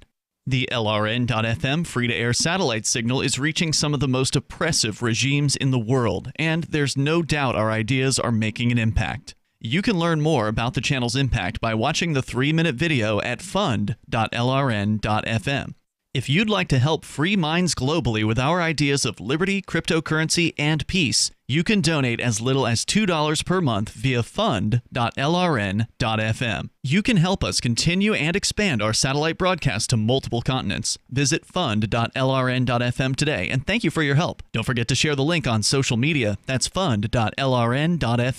There are lots of ways to listen to Free Talk Live. Our podcast has been around since podcasts began, and now the FTL feed is loaded with content besides our full show archives. Did you know that we make it easy for you to customize your podcast subscriptions? We have different feeds, one that includes only our full shows, one with just the Daily Digest, and one with just the Edgington Post. You decide what you listen to. It's quick and easy to customize your feeds at feeds.freetalklive.com. That's feeds.freetalklive.com. I've been told no in many different ways. I give you an order and you're going to obey it. George, you can go this way. You can't do that and you have to leave here. You cannot bring signs into the rally. Walk with me. Well, I'm comfortable here, actually. Whoa, hey, Who do you think you are? Excuse me. There is no video and audio allowed in this office. No, I have work today. You ain't gonna make it. Wait on account. Now. Wait a minute. Forget it. Whoa. Hey! Oh my God! Unbelievable! Why are you running from me? Because you scared me. What am I being detained for? You're being served. What is this? You're being served. What is this? Bureaucrats have a funny way of telling people no. That's the sound of the men working on the chain. Derek J's Victimless Crime Spree. Watch it for free and order the Director's Cut DVD at victimlesscrimespree.com. This is the Liberty Radio Network, broadcasting the latest liberty-oriented audio content 24 hours a day at LRN.FM. This is Angel Clark, and you're listening to The Call to Freedom on LRN.FM. Hey, everybody. My name is Carlos Matos, and I am coming from New York City, New York. Let me tell you guys that I am so excited. I am so happy. I am really so thrilled to be right now sharing this amazing, glorious, super, and exciting moment of my life with all of you guys. And let me tell you that we are really changing the world as we know it. The world is not anymore the way it used to be. No. Be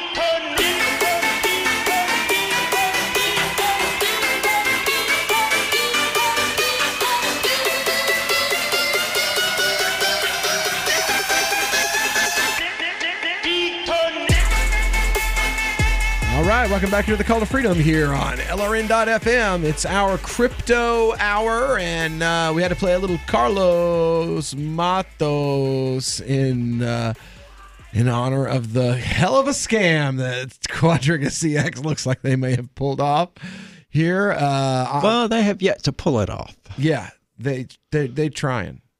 They are. Millions, man.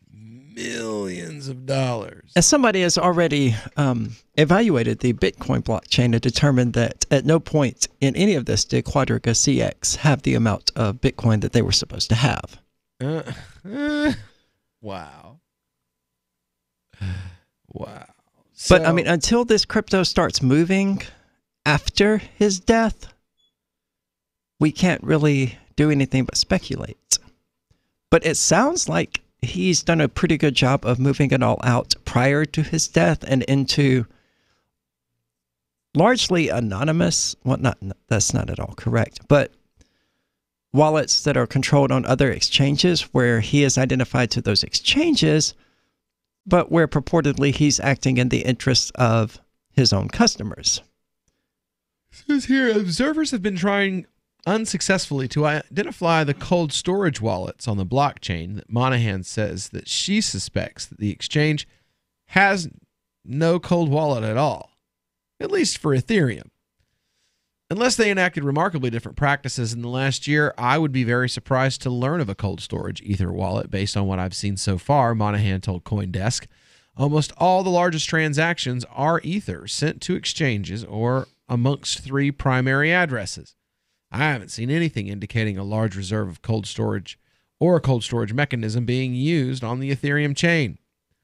All told, the analysis of Quadriga CX's Ether wallets doesn't look optimistic for the users who have their funds stuck on the exchange, with cryptos bleeding in the direction of other exchanges. Kraken CEO Jesse Powell commented on the situation on Twitter, writing that his company has thousands of wallet addresses known to belong to Quadriga CX, and the team is now investigating the bizarre and frankly unbelievable story of the founder's death and, quote, lost keys. He also offered assistance to Canadian police in case they're investigating the situation. Yeah, he said the timing of the guy's death is a little bit too perfect. Right. Considering all of these issues were ongoing before his death. Well, the $145 million in digital assets that are reportedly stuck in encrypted cold wallet storage of Quadriga CX's crypto exchange could actually be missing, according to analysts cited by the Wall Street Journal February the 6th. In December, the founder, we already know the whole story, and the Quadriga unable to access cold wallets excuse. Let's see. James Edwards, an analyst who publishes research on the zero nonsense, reportedly reviewed the publicly available transactions of the exchange and found no evidence that the exchange controlled any of the wallets it claimed to. It appears that there are no identifiable cold wallet reserves for Quadriga CX, he reportedly wrote in a report. According to Edwards, there is evidence to suggest that the wallets with larger balances once existed, but those balances are now very low. Currently, the largest wallet's apparently a hot wallet, which is used for transactional purposes. Other experts and execs in the crypto sphere have expressed their skepticism regarding the exchange's financial woes. Elementus Group CEO Max Galka said that it was extremely likely that there aren't any cold wallets. The CEO of crypto exchange Kraken, Jesse Powell, tweeted on February 2nd that the story was bizarre and frankly unbelievable.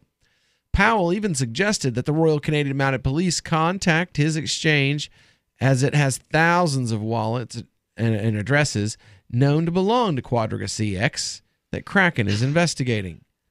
The British Columbia Securities Commission told Reuters that Quadriga CX doesn't fall under the Commission's regulatory purview. The exchange was unregulated, as there are reportedly no indications that it traded securities or operated as an exchange.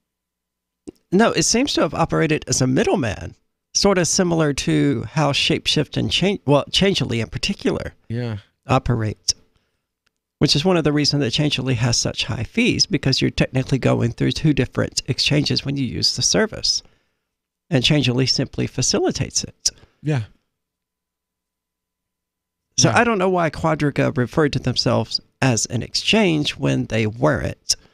Well, Changelly calls themselves an exchange, and then there's another one that's like Changelly as well. I can't remember the name of it. I used to use it, and I can't remember it now, like CoinSwap or something like that. But I used to use them too. They had higher fees than anybody, though. That's why I didn't use them very often. I mean, for the most part, which one you want to use, it seems to depend on which cryptos they offer, really. Yeah. The same reason I'm on like CryptoBridge and Kraken and Bitfinex and others. I mean, it just depends on the cryptocurrency that I'm trying to acquire or offload. Yep. And not everything's on Changelly. And I just don't use Shapeshift. I'm sorry. I do now, Eric, because I don't have any choice, really. It's too quick.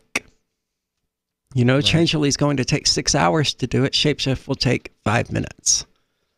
True. If I have the time, sure, I will use Changelly. It's also got a better offering of the smaller crypto tokens. While Shapeshift is pretty much just the major one and a bunch of useless ERC20 tokens. Yeah. Like the basic attention token and things along those lines that I don't understand the value of. Some of them have real purposes, like Golem. Yeah. But it seems like most of them are just Me Too's. Or also rans, or also exists. Just tokens. Yeah. Just drama coins. Stuff that you can pump and dump. Yep. Basically. That's the long and the short of it. It's just stuff that you can pump and dump. But I mean, we've heard this story before. It sounds like BitConnect all over again. It's like, hey, give us your money and we'll totally hook you up with crypto or whatever they were claiming. And then, oh no, the owner died and took everybody's crypto with him, only for people to come out and study the publicly available blockchain and say, oh yeah, you didn't have this crypto. You never even had this. Yeah. Why are you saying that you did? So where did it go then? If people are like, I put this crypto on the exchange. He took it. Well, yeah, but there would be, where's the thing that shows where it went? Because they're saying it went to their wallets on other exchanges. Oh. It passed through Quadriga CX wallets. But it doesn't sound like there was ever a time where they held it all at once, especially in cold storage. Yeah, well, yeah, they're saying like it looks like they never had these funds ever. Well, not all at once. Oh, okay. But I mean, the people who put $170 million of crypto and fiat into them, they certainly made sure that Quadriga CX had those funds at some point. Quadriga just immediately stole them, it seems like. Flipped them for Bitcoin and sold them. And then ran off to India. And died. Well, when we get back here on the Call to Freedom, we're going to have another update for you. Everybody heard about the Cryptopia hack. Well, we've got one hell of an update on what happened with that. Stick around and hear about that here on the Call to Freedom on LRN.FM.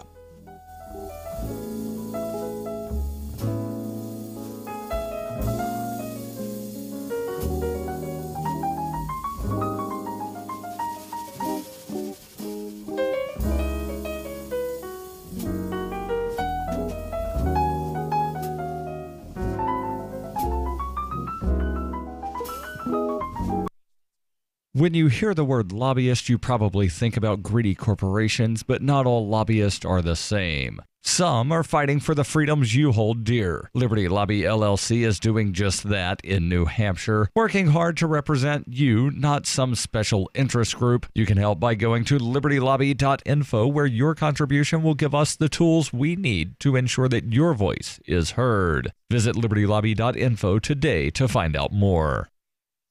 On Free Talk Live, we're bringing people to the ideas of liberty every day. From wrestling superstars like Glenn Jacobs. You guys really are having an impact, I believe. Like I said, a lot of where I am now is due to listening to Free Talk Live. You changed my mind on some very important issues years ago. To random people tuning in on the radio. I was kind of stuck in the left-right paradigm. I heard your show by chance on a Saturday night. From there, I went on, joined the Free State Project, and become an amplifier. So, I mean, that's really the reason why I amp is because I know that if it wasn't for you guys being on as many stations as you are, I never would have found the ideas of liberty. Your amp will directly change more lives by getting Free Talk Live in front of people looking for talk radio online and on the air. When you amp Free Talk Live, you get perks like access to the AMP-only Facebook group and AMP podcast. Visit amp.freetalklive.com. LRN.FM now has a Discord. Discord is a free text and voice chat platform, and we now have our own server with a bunch of channels at discord.lrn.fm. You can join other listeners as they chat about various things during our live shows, or anytime, day or night. Discord software is available cross-platform, so you can have it on whatever device you want and take your chats anywhere. Join our Discord at discord.lrn.fm. That's discord.lrn.fm. Are you a cryptocurrency advocate? The Crypto Tip is the ideal outreach tool to help new people discover cryptocurrency. It's a printable business card-sized tip that you can give to service providers, preferably in addition to a good cash tip. When the server scans the QR code, it'll bring up an explanation of cryptocurrency, how to install a wallet, and allow them to claim the tip. If they don't claim the crypto, you get your tip refunded to you after a time period you specify. Plus, if they do claim the tip, you get an email alert. Create as many tips as you want at cryptotip.org. That's cryptotip.org. The LRN.FM social media channels have been revamped. We've eliminated Facebook and focused on other platforms like Twitter and Mastodon, the decentralized alternative to Twitter. On our accounts, you'll find posts from multiple LRN.FM show hosts together in one place. Follow us on Twitter at twitter.lrn.fm, or better yet, move to the decentralized Mastodon social media platform at toot.lrn.fm, toot.lrn.fm. I think you'll like it. The Free State Project has reached its goal of 20,000 liberty lovers who've pledged to move to New Hampshire and get active to achieve liberty in our lifetime. Perhaps you're trying to figure out what part of New Hampshire should be your destination. If so, consider Keene. You'll find more than 150 reasons to move to Keene at move.freekeene.com. Keene is famous for its historic, publicity-generating activism, as well as being the liberty media capital of the world. It's home to freekeene.com, New Hampshire's destination for liberty activism, news, and opinion. For years, we've been compiling over 150 reasons to move to Keene at move.freekeene.com, where you'll learn about some of what's happening here and what makes Keene a great place to live. If you love liberty, you'll probably enjoy anywhere you end up in the Shire. But do your due diligence first. Please visit move.freekeene.com for the full list of over 150 reasons to move to Keene. That's move.freekeene.com. You can sign up to receive the latest about the Liberty Radio Network via our email updates at updates.lrn.fm. That's updates.lrn.fm. You're listening to The Call to Freedom on LRN.FM. تستمتعون إلى برنامج نداء للحرية مباشرة على LRN.FM.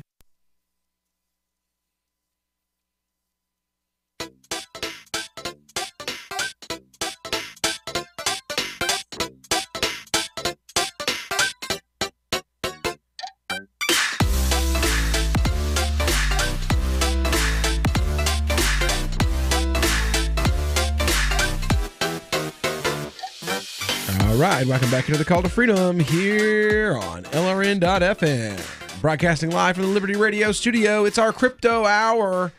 We've got an update for you today on the Cryptopia story.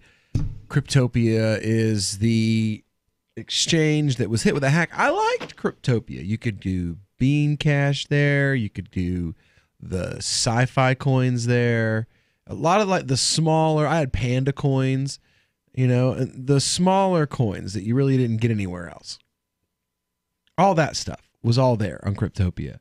And then they got hit with that big hack, over $11 million. You remember that? Yeah, well, there's been a little bit of an update on that. Analysis shows that hackers have already liquidated $3.2 million in tokens from that Cryptopia hack. That's a lot of money. Yeah. $3.2 million in tokens stolen from New Zealand-based cryptocurrency exchange Cryptopia have been liquidated on major cryptocurrency exchanges, according to a tweet from blockchain analytics company Elementus on February the 4th. The hack, which seemingly is the first major security breach of 2019, was announced by the platform January the 15th. The exchange said that the hack occurred on January the 14th. Cryptopia originally told users that it was undergoing unscheduled maintenance, issuing several updates before officially reporting a security breach. January the 20th, Elementus reported as much as $16 million worth of Ethereum and ERC20 tokens were stolen. The attack continued for 2 weeks following the initial breach, as the exchange had not regained control of its wallets. Hackers stole another 1,675 Ethereum from 17,000 Cryptopia wallets. Elementus stating that among the 17,000 affected wallets, 5,000 were emptied when the platform was first breached, but subsequently refilled. Per the February 4th tweet by Elementus, the hackers have liquidated $3.2 million of the stolen tokens on major exchanges, with the most of the funds going through EtherDelta, Binance, and Bitbox. See, they've used HitBTC, Changely, Bittrex, Mercatox, Livecoin, IDCM, ABCC, CoinExchange.io, Bitmart, KuCoin, IDEX. I mean, they've been being smart and not dumping them all into one exchange. Digifinex and LA Token as well. Following the January 15th announcement of the hack, the Cryptopia informed government agencies and authorities like the High-Tech's Crime Unit and the New Zealand Police, who have reportedly opened an investigation after considering the incident a major crime. Well, I mean, yeah, thousands of people got robbed. 17,000 people robbed, millions of dollars stolen. Yeah, I'm going to say that's a major incident. Yep. Don't keep your crypto on an exchange. Keep it in a wallet where you control the private keys, and don't be an idiot in regard to your own IT security. Yeah. I just... Use an exchange when and if you want to exchange. And not prior to that. And not after that. Well, I do have good news as well. The New Zealand police force is working hard to capture the hackers behind the attack against cryptocurrency exchange Cryptopia, and they seem to be getting satisfactory results that could lead to the whereabouts of the perpetrators of the crime. In a press release published on the 7th, that would be yesterday, the New Zealand police reported being working with international authorities and cybersecurity experts from several countries to advance an investigation they describe as complex due to the lack of proper regulations. Maybe that's what this is. However, they commented that the efforts seem to be bearing their first fruits with good results in several fields. The police investigating into the Cryptopia hack and theft of cryptocurrency is progressing well and advancing on several fronts. Excellent progress is being made in the investigation, and we are working with Cryptopia management, plus current and former employees who've been providing valuable assistance. Police investigations focus on identifying those behind this offending and retrieving the stolen cryptocurrency. If you discovered the materials and it can't be retrieved. Authors it's already passed hands. Of the theft, a series of civil charges that could lead to jail time and millions of dollars in compensation. Despite the good news, they're never going to be found. These hackers are clearly intelligent enough to circumvent the law enforcement and the safeguards that Cryptopia had in place in the first place. They're clearly smart enough to distribute these stolen funds across many different exchanges. They're not using their own accounts to do this. They're using stolen accounts. I'm absolutely certain. I'm not absolutely certain of that, but I'm reasonably certain of that. They didn't open up a Bitfinex account and send them a copy of their ID and then send stolen funds to that account. No, they hacked someone else's Bitfinex account and used it, and then got the fiat, which is certainly more anonymous than cryptocurrency. And that's how they're doing it. So you can't trace it. You're going to end up finding some random person living in Ohio who used Bitfinex once, whose account was hacked by these guys, and was the intermediary through which these stolen funds passed, but who probably knows nothing about it. It's certainly not going to point the way to the hacker. It's like the government back during the Trump campaign saying that, oh, but look, this timestamp is from Moscow. It's like, do you really think that Russian spies would be stupid enough to use a Moscow timestamp? Really? These people who were smart enough to hack into the DNC were too stupid to change their timestamp, which, by the way, takes like 3 clicks. Come on. And it's a severe underestimation of hackers and their abilities and their just general, ability to not be idiots. You don't hack into an exchange and steal $11 million because you're an idiot. Yeah. You do it because you have a plan. And if you're not a complete moron, it's a really good plan. Yeah. And it's clearly a pretty good plan. Has any hackers ever been caught in the crypto, like big hacks? Nobody caught the Mt. Gox people, did they? I don't know. No, I don't think anybody. They got everyone but Carlos Matos in BitConnect. Yep. And that's just because... I wonder if he's got anything to do with Quadriga. Maybe he was a salesperson for them. I'm so excited about this new exchange. Yeah. Well, all the people that got arrested with the BitConnect thing just about were all from India. Yeah. So why didn't they just go to that town and fake their deaths? They probably figured they didn't have to. This was a Canadian citizen. I bet he's already back in Canada. How? Using fake documents. Fake name, fake passport. That's not as easy, I don't think, as you think it is.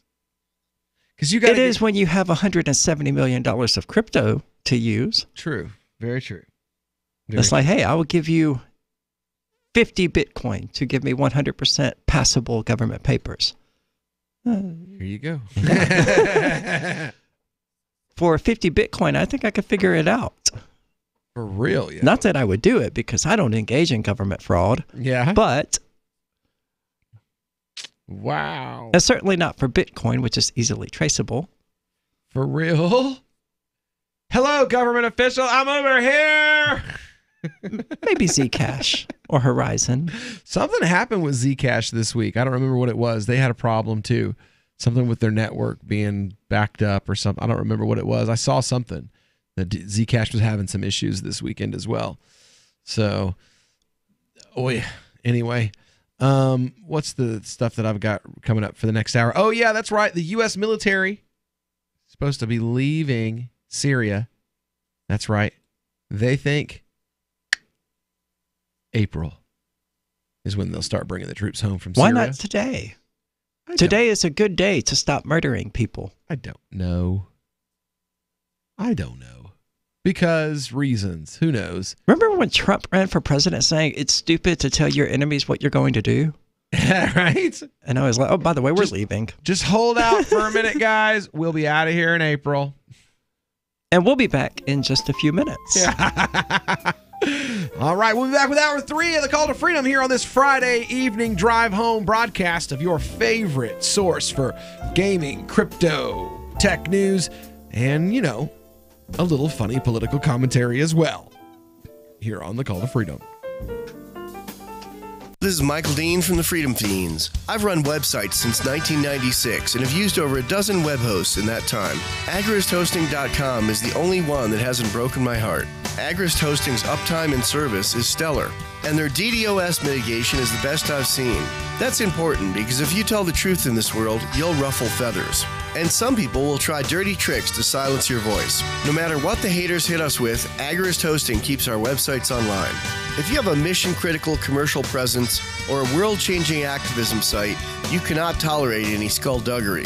So go with AgristHosting.com. Have a WordPress or blog site, but you're not satisfied with performance or uptime? Or just want raw hosting? Want to pay with Bitcoin? Agrist Hosting specializes in high-performance hosting with personalized service. Go to AgristHosting.com and click on the button that says Get Hosted. That's AgristHosting.com.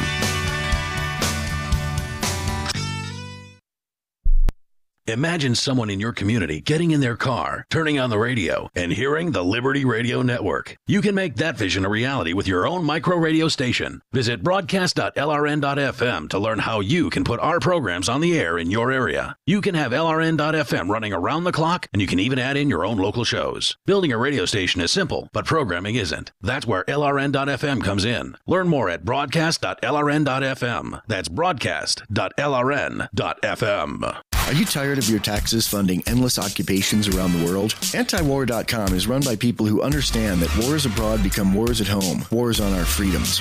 Antiwar.com is dedicated to bringing you the latest in news, views, interviews, and reviews from the top movers and shakers in the anti-occupation movement. Antiwar.com has it all, from thorough foreign policy analysis to interviews with whistleblowers who used to run the military-industrial complex. Anti-war, pro-free market. That's antiwar.com. More of the Call to Freedom is coming up next, live after the news on the Liberty Radio Network at LRN.FM. This is the Liberty Beat, your daily source for Liberty news and activist updates. Produced in partnership with SNLS News and listeners like you. Online at libertybeat.news and snls.news. I'm Mick Murrow with your Liberty Beat for Thursday, February 7th, 2019. Gold opened the day at $1,309. Silver opened at $15.64. And Bitcoin is trading around $3,362. Today's prices are brought to you by InnoScale. Take off with Managed Cloud. Looking for a safe, secure way to store your important files online? Let InnoScale handle it for you. Their high-availability cloud servers are the perfect solution for clients needing one or more secure, scalable servers with built-in hardware failover protection. For details, see them online at InnoScale.net. In the news, in a leaked military manual on unconventional warfare, recently highlighted by WikiLeaks.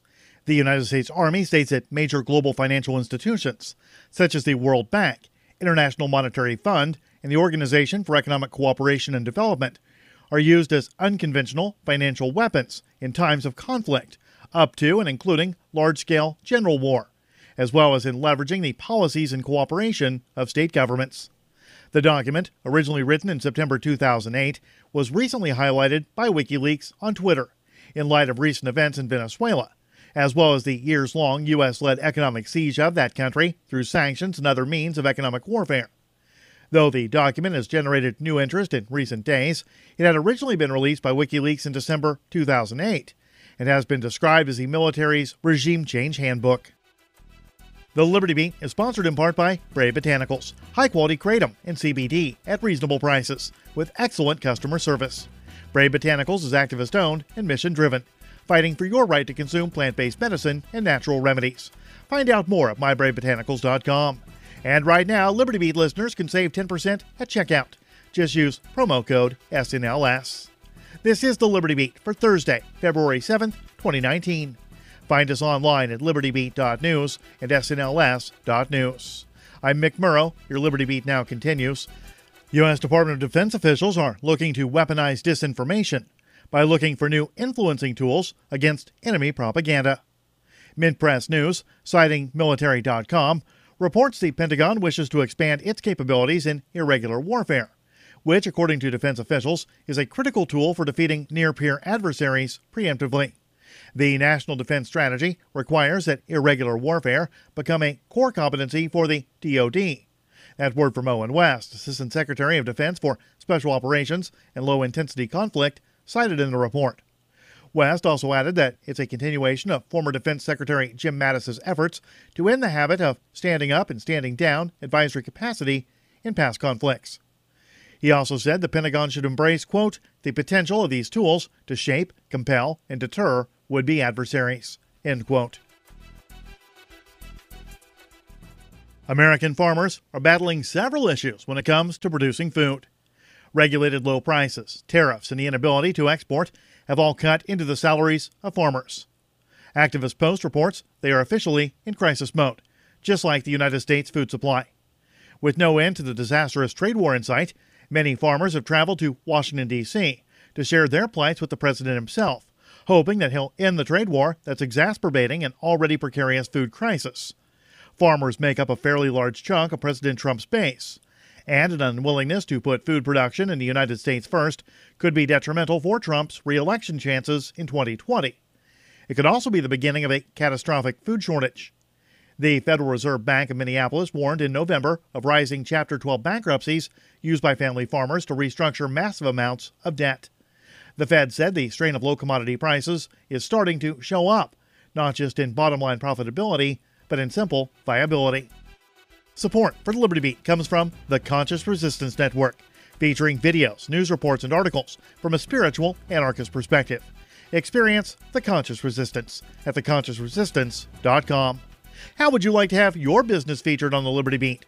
You can. It's simple. Just send an email to libertybeat@snls.news for details on how to raise your business's profile in partnership with the Liberty Beat. This is the Liberty Beat, produced in partnership with SNLS News and listeners like you. The Liberty Beat is online at libertybeat.news and snls.news. I'm Mick Murrow, reporting on this Thursday, February 7th, 2019. Reminding you, spread liberty with a smile. Hailing it as the industry's most innovative product to date, global cosmetics brand Maybelline released its long-awaited Ideal Woman Rubber Mask this week, a thick latex facial covering worn over the head in lieu of makeup. By simply yanking it over your face, you can instantly achieve a fresh look that conforms to Western ideals of beauty. Essentially, you can just roll out of bed, stretch the latex urethane rubber beauty mask over your natural face, and boom, you're ready to start your day. Forget concealer, powder, blush, or mascara. Now you can achieve a look that adheres to the conventional standard of feminine perfection in seconds. It's incredible. You immediately see the difference. The very first time I tried it on, my pores were minimized, my skin tone was more even, and all of the idiosyncratic little wrinkles, physical imperfections, and tiny irregularities that make my face unique were erased. I don't spend a lot of time on makeup anyway, but now all I need to do is yank this thing over my head, and that's it. I'm conventionally attractive. I mean, this gives me so much more time to find an outfit that makes my body look thin and socially acceptable. This is the Onion News Network. You are listening to the Call to Freedom on LRN.FM. आप सुन रहे हैं स्वतंत्रता की पुकार सिर्फ और सिर्फ LRN.FM पे।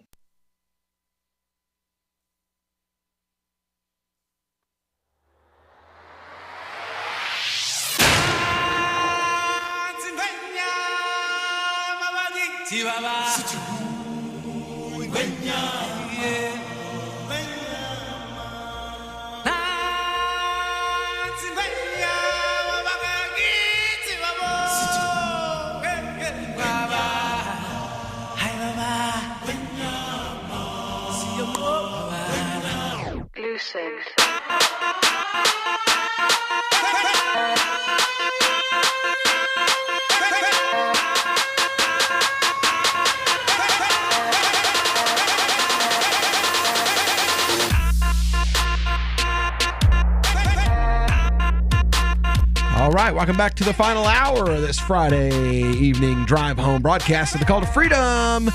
Coming to you live from the Liberty Radio studio here in beautiful Keene, New Hampshire. It is a beautiful Friday evening. It's dark here. I mean, it's nighttime here. 6 o'clock, the lights is out. Those gusts of wind, though. Ooh, it cuts you into. Yeah, 15, 25 miles per hour. I don't know what their speed is, but they are brutal. I will not miss that. I mean, we'll have wind. Yeah, but it won't be subarctic. But it's 80 degrees at my sister's house right now. Yeah. I saw somebody in Mississippi complain about 30 degrees. I'm like, that's cute. Let's see here. It is currently 32. It feels like it's 21. And yeah, not when that gust of wind blows. It ain't saying jack about the wind. Let's see here. I love technology. That's the best thing in the world. Well, when it works, it's the best thing in the world. Current wind speeds in Keene, New Hampshire. Too damn high. Yeah, right. Like I said, when it works, technology is awesome. But when I'm trying to get it to do something and it's like, that's often how it goes. Maybe we might do that. It says only 10. Man, that's bull. I know what 10-mile-an-hour winds feel like. I lived in Florida for years. That is not 10 miles an hour. Wind that you can't walk without. Well, it's certainly not your gusting at 10 miles per hour. Yeah, it's pulling your hat off your head when you're walking outside. So that's. I don't know about that, but I burned my hair while smoking while coming in today. The perils of long hair. But it's no longer so short that I end up chewing on my hair when I'm trying to eat, so that's nice. But there's always something. If I'm not burning it, then I'm eating it. And if it's neither of those, it's just falling out because I have really thick hair and lose probably 50 strands a day. And it just doesn't seem to ever matter. So Clamoring decided to let us know what the Zcash bug was that I was talking about. Evidently, there was a bug that allowed you to create infinite funds. I'm guessing they fixed that bug by now, though. Unfortunately. We need to get into these Telegram and Discord groups that make us aware of these things before they're fixed. Yeah. Just saying. Make some money. Wow. Yeah. So Michael's over here nodding. I mean, yeah. Right. Everybody wants to make a little bit of money. Now, it's less immoral than hacking and stealing from people. Although you are devaluing everyone's currency, so I guess, yeah, you are stealing from everybody. Yeah, you're not just stealing from one person, you're stealing from everyone. So, that is why we hate the Fed. No, So, okay, bad idea. We don't need to get into these groups. Syria, April 2019. I would love for us to withdraw from Syria. Well, yeah, but the Wall Street Journal is I'm just not sure it's going to happen. The Wall Street Journal is like, nope, we're not going to let you read that today. Or it's going to be like one of those withdrawals from Iraq, which wasn't actually a withdrawal. The Wall Street Journal says U.S. plans to withdraw a big part of 2,000 troops by mid-March, with full withdrawal by April's end. The U.S. military preparing to withdraw all of its forces from Syria by the end of April, the Wall Street Journal has reported, citing former and current U.S. officials. The newspaper reported on Thursday that unless the Trump administration changed course, the military plans to pull a significant portion of its 2,000 troops out by mid-March, with a full withdrawal coming by the end of April. The Pentagon declined to comment on the plans. We're not discussing the timeline of the U.S. withdrawal from Syria, Navy Commander Sean Robertson told the paper. It's a surprise move in December. U.S. President Donald Trump confounded his U.S. President Donald Trump confounded his own national security team and some of Washington's allies by announcing the end of U.S. troop presence in war-torn Syria, declaring that the Islamic State of Iraq and the Levant has been defeated there. We need to cue up an applause sound effect for things like that. Amid the outcry in Congress, he later appeared to have backtracked on the decision, while no clear timetable has been officially set. Earlier this week, Trump said... screw the Warhawks. Trump said earlier this week Let that them go he and believed fight. that very soon he would be able to declare the defeat of the physical caliphate of ISIL. I don't care if you defeat them or not. That's not the point to me. I want to wait for the official word, but I don't want to say it too early, Trump said at a gathering of 79 countries partnering with the United States against ISIL in Washington, D.C. Officials from several European countries have expressed concern about a potential vacuum once the U.S. withdraws. Meanwhile, not a problem. Fighting against ISIL continues in Syria, with U.S.-backed local forces comprised largely of Kurdish and Arab fighters pushing into the last stronghold still held by the group in the far east of the country. Are we going to stop backing these people? When? Any time would be great. No, probably not. Figures. So we're not ending our involvement in Syria by any... Well, obviously. Of course not. We were never going to do that. No. But I would like to remind President Trump that the American government created this mess and that Assad had Syria under control until we said, let's cause some chaos. And started arming rebels, which created the power vacuum that Congress is oh so worried about, which gave rise to Daesh, which spilled over from Iraq after the power vacuum we created there. So I think the lesson here is to stop doing this. Maybe stop invading people and creating these power vacuums and just saying, hey, it sucks, but we can't make this situation any better. We can make it significantly worse. Yes. But we can't make it any better. No. So we're just not going to do anything. Basically. It's like the Muslims in China. We can't make that situation better. Any efforts that we would make to attempt to would almost certainly just make it worse. Much worse. Let's see here. Meanwhile, fighting against ISIS continues in Syria, with U.S.-backed local forces comprised largely of Kurdish and Arab fighters pushing into the last stronghold still held by the group in the far east of the country. Kurdish forces and their backers in the U.S. Congress have increasingly expressed concern that without the U.S. military as a buffer, Turkey would follow through on threats to attack them. Trump has been in regular contact with Turkey. Mevlut Cavusoglu, the Turkish foreign minister, who also attended the conference on ISIL in the U.S. Capitol, said on Wednesday that there was still little clarity on the details of the Trump administration's planned withdrawal from Syria and the creation of a safe zone in the northern part of the country. Why would Turkey attack Syria? Because Turkey's a part of the European Union and wants to stay that way. And Assad is muy bad guy. See, I was thinking it had something to do with Saudi Arabia and how they're buddies. Well, see, Assad... And the whole thing just seems a roundabout way of letting Saudi Arabia be the only country standing in the Middle East. Well, Assad's Shia. And Iran is Shia. And Saudi are really anti-Shia. You get it? Yeah. So. What was Hussein? Who? Hussein? Saddam Hussein? Secularist, Ba'athist, socialist. Okay. Yeah. He kept all of them down. The nuts, the Kurds, the Shia, and the Sunnis. You just didn't talk back, or he crushed you and your family. There are basically two types of advertising: direct response and branding. Radio's great for direct response with its low cost to listener ratio, but audio can't be beat for branding, which is a longer term endeavor. You want to be the first thing that someone thinks of when they think about your product or service. If you have a local business that you want kept top of mind in your community, call the station. If you need national reach, Free Talk Live's got around 200 radio stations, millions of monthly listening sessions, can suit all budgets, and if we don't think we're right for you, we'll tell you.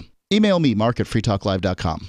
We have some good news. The indictments against Ross Ulbricht in the District of Maryland were dismissed with prejudice, meaning they can never be refiled. This is especially good because those indictments contain the only charge ever made that Ross engaged in murder for hire. This was a serious allegation that Ross Ulbricht denies. It was never prosecuted or ruled on by a jury, but was trumpeted by the federal government and the media as if it were proven fact. The Maryland court held these indictments for almost 5 years, poisoning Ross's case and leaving him under a cloud of unproven allegations.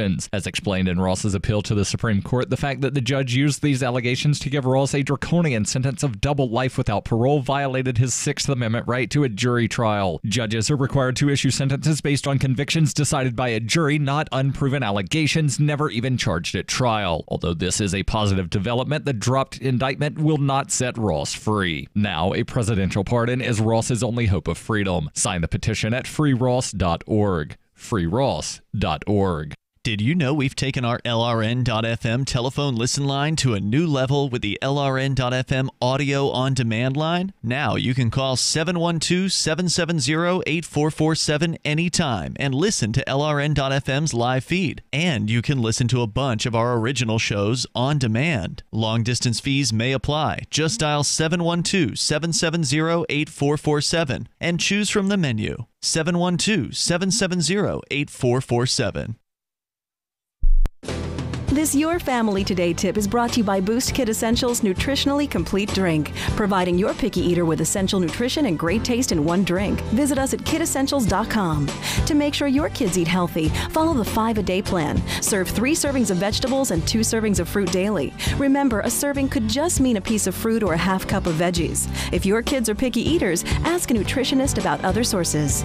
For more tips like these, visit us at parenthood.com/yourfamilytoday. Some of you asked, and now we've delivered. LRN.FM's live Keene, New Hampshire studio shows are now streamed in HD on Twitch. Visit our channel at twitch.lrn.fm and give it a follow. If you have Amazon Prime, you get 1 free subscription on Twitch. If you use it on our channel, Twitch will give LRN.FM a monthly piece of your Prime subscription cost. So please watch, follow, share, and subscribe to twitch.lrn.fm. That's twitch.lrn.fm.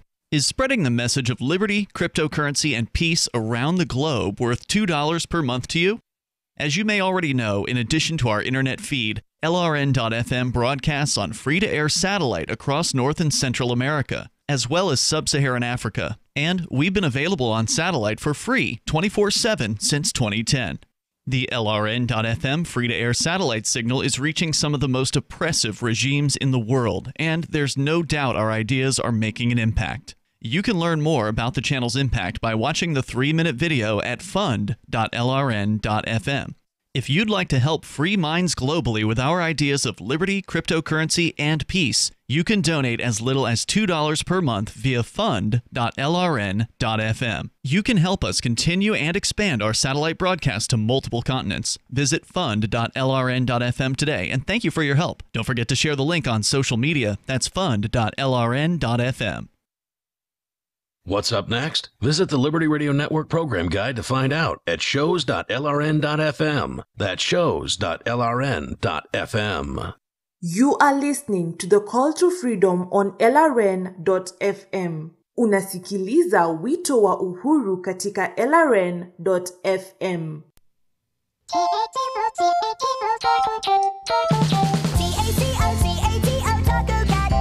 Cat, backwards, forward.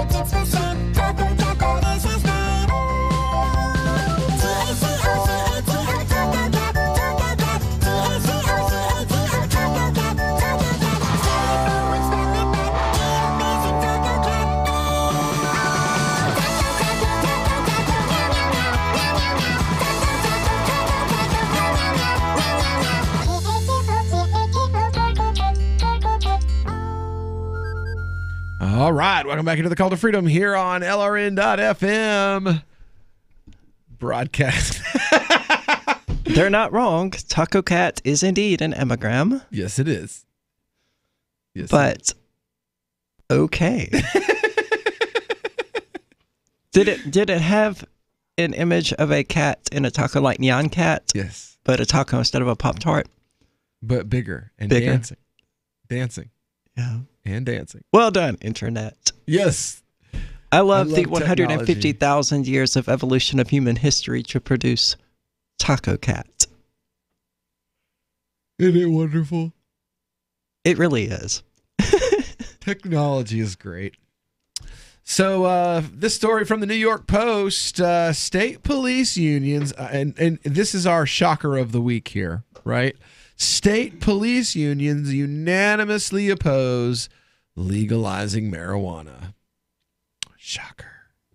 New York State Association of Police Unions unanimously opposes Governor Cuomo's plans to raid their revenue stream. Legalize recreational marijuana, calling it a money grab.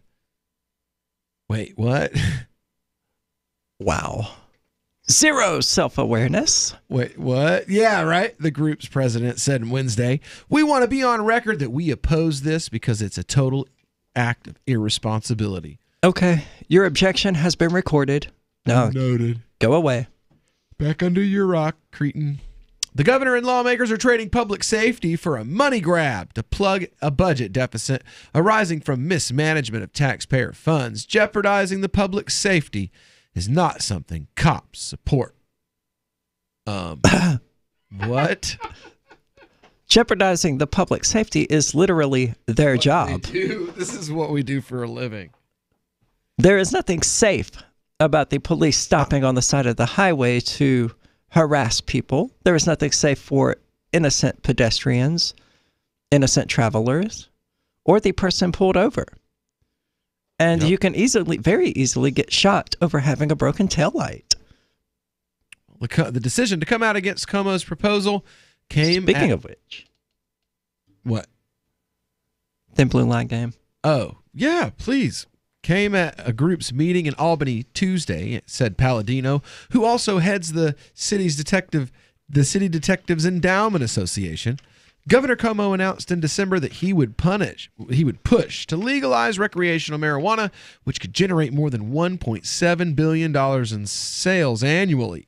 10 other states and D.C. have legalized recreational pot, with the proceeds going to a wide swath of initiatives from schools to transportation. Now, if you're upset about this, then I bet you'd like to have sex with prostitutes and then arrest them. Bust people for drugs and then sell the drugs on the side for a nice little bonus. Have you ever wanted to enjoy the power rush of being a cop without all the paperwork? Then you should try the Thin Blue Line game, produced by several members of the Libertarian Audacious Caucus. It's the only card game in the world that allows you to shoot someone and escape accountability with the magical phrase, "I feared for my life." Okay, cool. I feared for my life. Where did I go? Oh, yeah. Don't want to protect and serve? No problem. Neither do most cops. So just focus on your promotions by turning people into sources of revenue for your department, ultimately making your way to being police chief. Shoot someone over a broken taillight. Harass peaceful people over arbitrary code violations. You know, typical cop stuff. Get it now at thinbluelinegame.com. Again, that's thinbluelinegame.com. Use coupon code CTF for free shipping. Assault and batteries, not included. So, yeah, this was our story of of course they did. Yeah, I mean, it's hardly a surprise. It's funny that they would accuse legalization of being a revenue-making scheme, considering that's all outlawing marijuana ever was. Yeah. Well, it was also a way to put black people in prison back in its earliest days, and Mexicans. Anybody who wasn't white, really. But, I mean, it has evolved. We've also got the sheriffs from across the state of New York, including Central New York law enforcement leaders, speaking out against legalizing marijuana. Yeah, this is why Cheshire County should have elected me. Says, I strongly oppose the legalization of recreational marijuana use in New York State because I know that the public health and safety of our community would suffer as a result, says Cuyahoga County Sheriff Brian Schink. How does he know this? In a news release. How does he know this thing that is factually incorrect? Schink joined Oneida County Sheriff Robert Marciol, the president of New York State's Sheriff Association in Albany. Other CNY leaders gathered in Utica. There were also news conferences held in Watertown and Rochester. Onondaga County Sheriff Eugene Conway didn't respond immediately to inquiries as to where he stands on the issue. Schink says that he believes the legal recreational marijuana use will result in increased drugged driving, traffic deaths, crime rates, and children will use more marijuana. Yeah, no, what literally causes all of those things is prohibition. Yeah, not only that, and that's a fact. Everywhere that recreational cannabis has been legalized, juvenile use has gone down. As has crime. Not up. Down. Not up. No, because it's harder when you have to go into a store because the store will ask for your ID to verify that you're of legal age. Talking to prohibitionists about cannabis prohibition is as pointless and mind-numbing as trying to talk to immigration prohibitionists who think that immigrants are all criminals who are both shiftless, lazy welfare consumers and taking all of their jobs at the same time. That you can't have rational conversations with these people because they feel their livelihood is directly connected to their stupidity. Well, that's their problem. They need to stop feeling and start thinking. No, I feel like we this. all feel. But I feel like this, and my feelings are valid. Because but I feel that allowing your feelings to determine your worldview is a poor decision because feelings are not a valid pathway to truth. I'm a special snowflake, and I have a right to my feelings. You do, and of course, facts and reality has a right to facts. Right? Facts are racist. Google it. I swear to God. Just I don't doubt it. Yeah, facts are racist. So, yes, the wall equals communism. We are happy to take Discord calls, and we'll be back with more Call to Freedom right after this. This week, researchers released a comprehensive 5-year study linking heavy drinking during pregnancy with attending a concert by Detroit-based rap rocker Kid Rock. The study found that women who had consumed alcohol while pregnant were much more likely to be wearing leather halter tops and making devil horn hand gestures during encores of All Summer Long and Ba with the Ba than those who did not. Drinking 3 or more alcoholic beverages in less than an hour was highly correlated with going backstage at a Kid Rock show and then getting into a fistfight with another woman in the parking lot. The world's supercomputers released a study this week confirming that they lack sufficient power, presenting a thorough case for significant leaps in speed and memory. Overwhelming evidence found that these complex machines should have total control over the critical systems they manage, including integration into the planet's energy grid, freshwater supply chain, and telecommunications systems. The study's 500 co-authors further concluded that all permutations have been simulated and that this is the optimal course of action. This is the Onion News Network.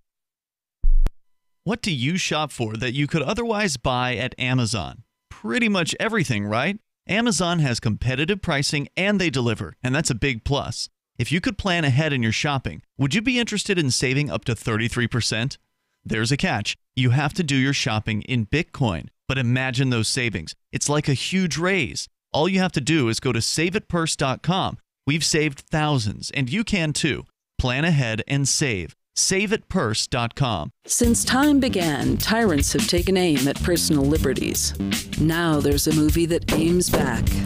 The government has no more right to tell us what to put in our bodies than they have to take our guns or tell us what books we can read. 6 drug police were eaten by bears while raiding a marijuana farm. On your knees, you dirty hippies! Jesus. On your knees! What's the problem, officer? Today, many cops who enforce pot laws do so only because it provides them with cushy jobs, good benefits, and a chance to push people around. I was an undercover narcotics officer. The drug war is nothing but a farce. The Second Amendment says you got to keep you and your get intact.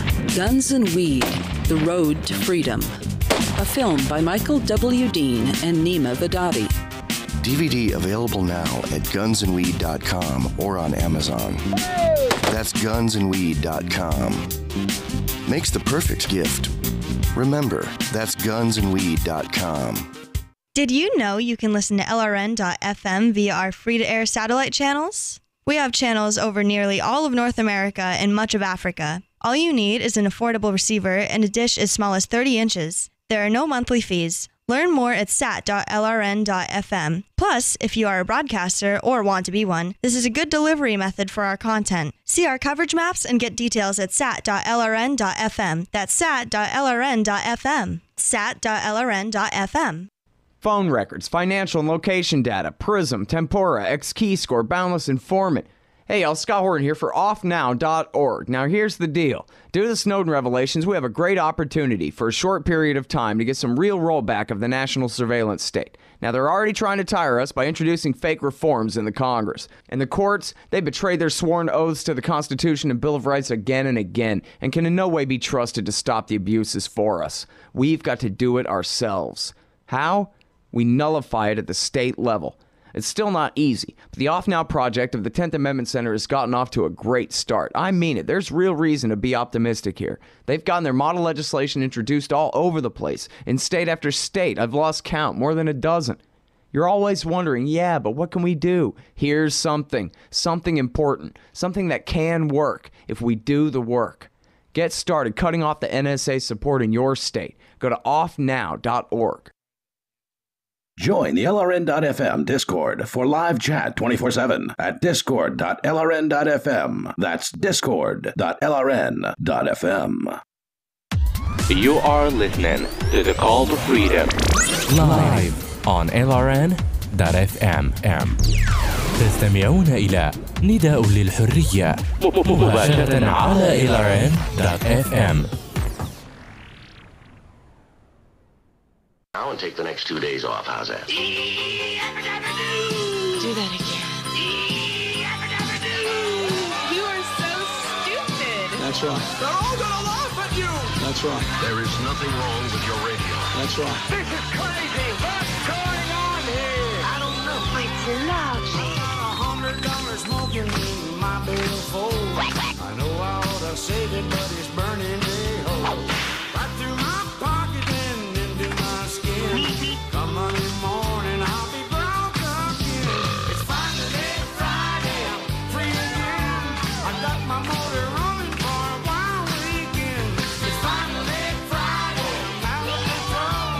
Forget the working blues and let the time roll. All we want to do is pop you up. Got a little sugar baby down the road. She's sitting on a radio and rocking on gold. We'll dance up a storm and later on tonight we'll be working on doing all the wrong things right. That's right. It's finally Friday, free again.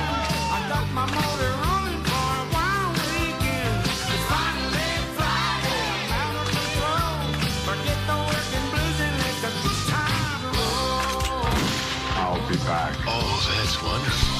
All right, welcome back here on this Friday afternoon broadcast of your favorite spot for libertarian discussions of tech, gaming, social commentary, religion, whatever, cannabis news, all kind, whatever. You know, we just talk about whatever. It's a Friday. That's right. So you won't hear us. Well, you'll hear us on a recast on Saturday, but yeah, you won't hear no more of me running my mouth. I mean, I still have to work my other job, but likewise. Yeah. You do get days off at your other job though, but then you come here on those days. So, and usually do Free Talk Live on one of those days. Yeah. Well, they're out of town though, so if we take Monday off this week, I'll get a whole day off. Yeah, we may just take Tuesday off this week because I got to go. I have a meeting I have to do Tuesday. It's 7, but I am not opposed to it. Yeah. You'll just sleep. I know you. Oh, man. Sleep and play Zelda. Working until like 3:30 in the morning. Yeah. Yeah. So we got a caller on the line with us. We've got Mortified Penguin calling from Virginia. What do you think, Mortified, and why do you think it? Hey, yeah, I'm loving the bumper music, man. You guys got the best music. Took me a while put two and two together, but yeah, you're I forgot all the videos, but your Taco Cat and all the Buck's Burrito is Perry Gipp, dude. I actually discovered that and listened to him. Like, I spent like several nights at work back when I worked third shift watching those videos. The Teenage Girl, all those, man. It's funny. I tried to send you the baby monkey riding on the back of a pig. That's the one I found. We played that. Yeah, you one did. Night. Yeah. Yeah, a local radio host used to play that all the time back when I was into his morning drive show. He'd play that song repeatedly, like that. Hilarious, man. But yeah, I wanted to give you guys a call. In the first hour, I was actually listening, trying to give you a call. I couldn't get through. But yeah, about the I caught a little bit of the thing about the. I didn't catch all of it, but about the TERFs and put them in. Was it putting TERFs in the gulag or something? That the trans activist or whatever said. Correct. Yes. Yeah, that sounds like a certain segment of people that I've encountered online. Not so much actually putting people in the gulag, but they're pretty much that extreme. And I can imagine if somebody's an actual Marxist tanky, that they would totally unironically say gulag. Yeah, and it's because of people like that we have the alt-right in the first place. And not 5 minutes into that discussion was I getting a message from one of these people on the alt-right about how now you see why we exist and why we hate these communists. They're out there. They want to do this to us. And I've already addressed it. I've been long aware of that. So we want to do the same thing to them. I mean, they seem like exactly two sides of the same coin, though. Yeah. Oh yeah, absolutely. It's horrible reasoning. It's not something that I can morally agree with on either side. Yeah, we got to throw them. Both of them are saying we have to gulags. Yeah, we have to preemptively exterminate these people for our own self-defense, and that's not. So they had to put you in the gulag before that, and then they got to put you in a helicopter before that, and just goes on where do you I mean, it's a never-ending kind of thing. The solution is to convince people to not put other people in gulags. You would think that shouldn't be a hard sell, but it evidently is.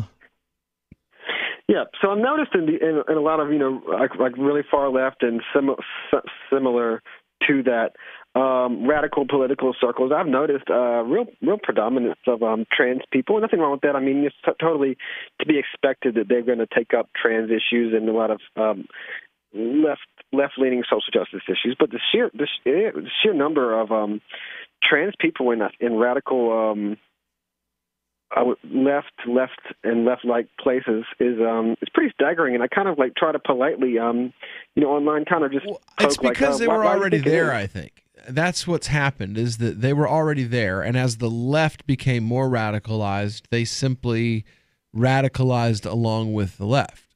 So trans people were already leaning that direction because, I mean, even though most of the candidates didn't support legalizing gay marriage and things like that, they still kind of paid lip service to the idea, so to speak. And the gay community's been Democrat for a while. The assumption is that because Republicans don't want gay people getting married, they hate gays and they want to lock them all in gulags. And some I'm sure do. But that already being there, so to speak. Like I've got like my one of my Muslim friends, he was already there, and as the activists surrounding him became more radical and detached from reality, so did he. And it did take a while. It took longer, because he had other things that were kind of holding on to him. But I mean, that's just what happens when you immerse yourself in a certain subgroup. You invariably end up taking on their traits. Yeah, and another thing I can see is I can also see on the other side of the coin. I can see it. I can't say I've really experienced it because it's just something that I've kind of felt online. But I wouldn't say it's really affected what I truly believe. But I think another thing that can affect people is seeing the radicals on the other side. So this would be like, for example, in this case, the far right, and that kind of predominance can push you more and more to, in some ways, to the left, or the people on the far left can obviously, like we were saying, push people farther and farther to the right. And even though most people aren't radicals, oddly enough. No, but they become radicalized through this unwillingness to communicate that exists on both sides of the political aisle. Yes. If you communicate with your opponent, then you don't hate your opponent. You're not getting pushed further and further away from your opponent.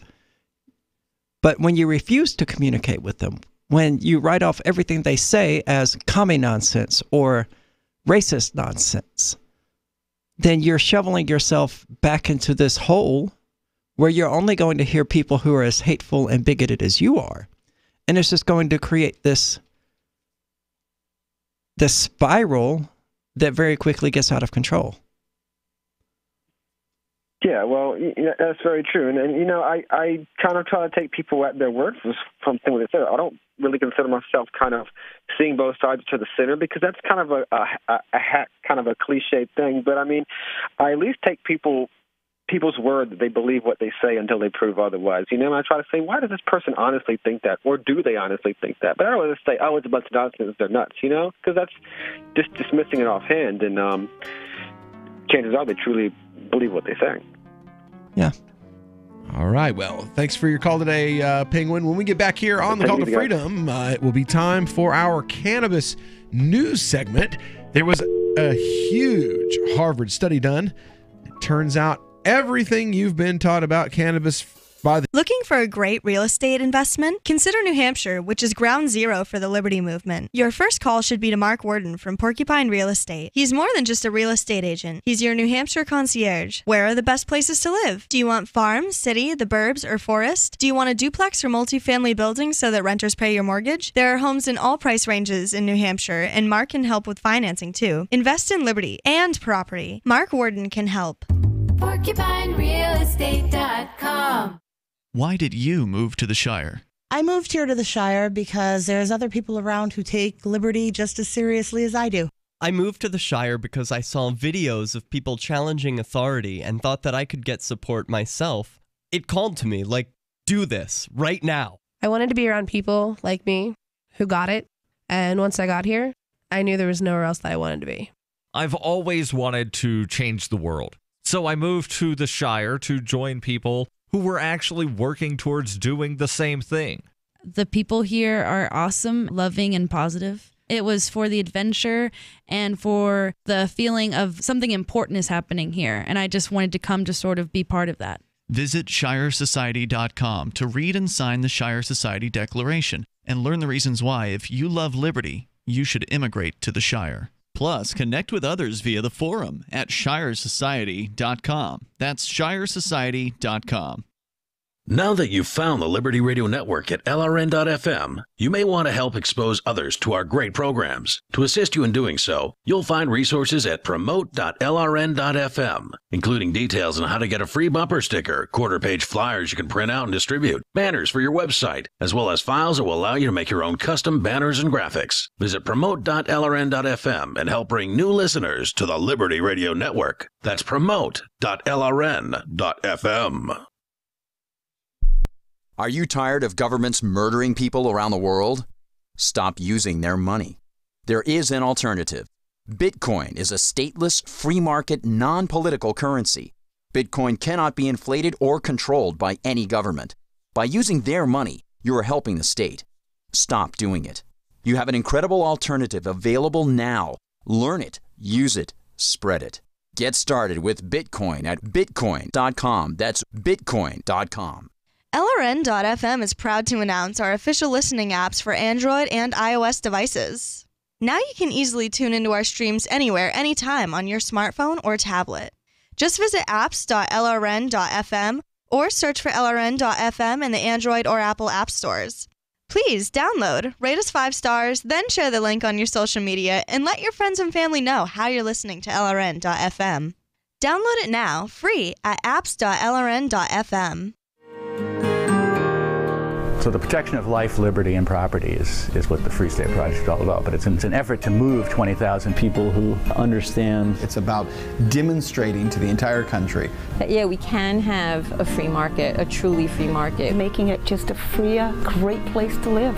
It's the world's largest voluntarist libertarian community, and it's only getting bigger. That's amazing, to be able to move to a place where other people passionately believe in being free and independent. What the Free State Project is managing to do, though, is to put their money where their mouth is. Physically getting up across the country and saying, let's go someplace and let's demonstrate the power of these ideas. There's a lot of kind of philosophy that surrounds liberty. There's a lot of thinking about it and talking about it. But here in New Hampshire, people are doing it. 101 Reasons Liberty Lives in New Hampshire, a documentary by Free State Project Early Movers. Watch it free at 101reasonsfilm.com. 101reasonsfilm.com. You're listening to the best liberty-oriented audio streamed around the clock, on the air and online. This is the Liberty Radio Network at LRN.FM. This is Angel Clark, and you're listening to The Call to Freedom on LRN.FM. Let's focus our discussion first on marijuana, okay? Marijuana has a very distinct smell, okay? I'm going to pass around just a little tiny bit, and I want you all to take a smell so you know when someone is smoking marijuana near you.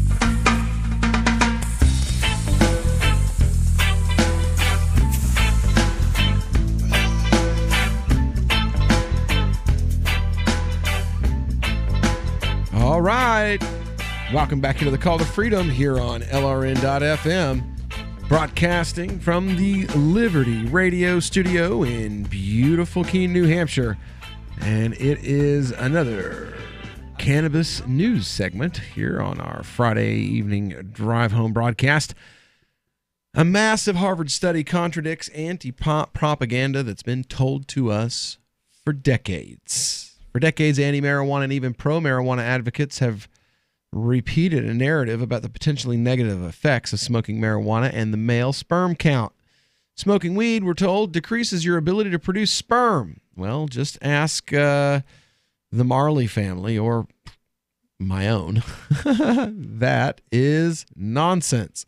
As a matter of fact, turns out it's quite the opposite that might be happening. The study titled Marijuana Smoking and Markers for Testicular Function Among Men from a fertility center was published Wednesday in the journal of Human Reproduction.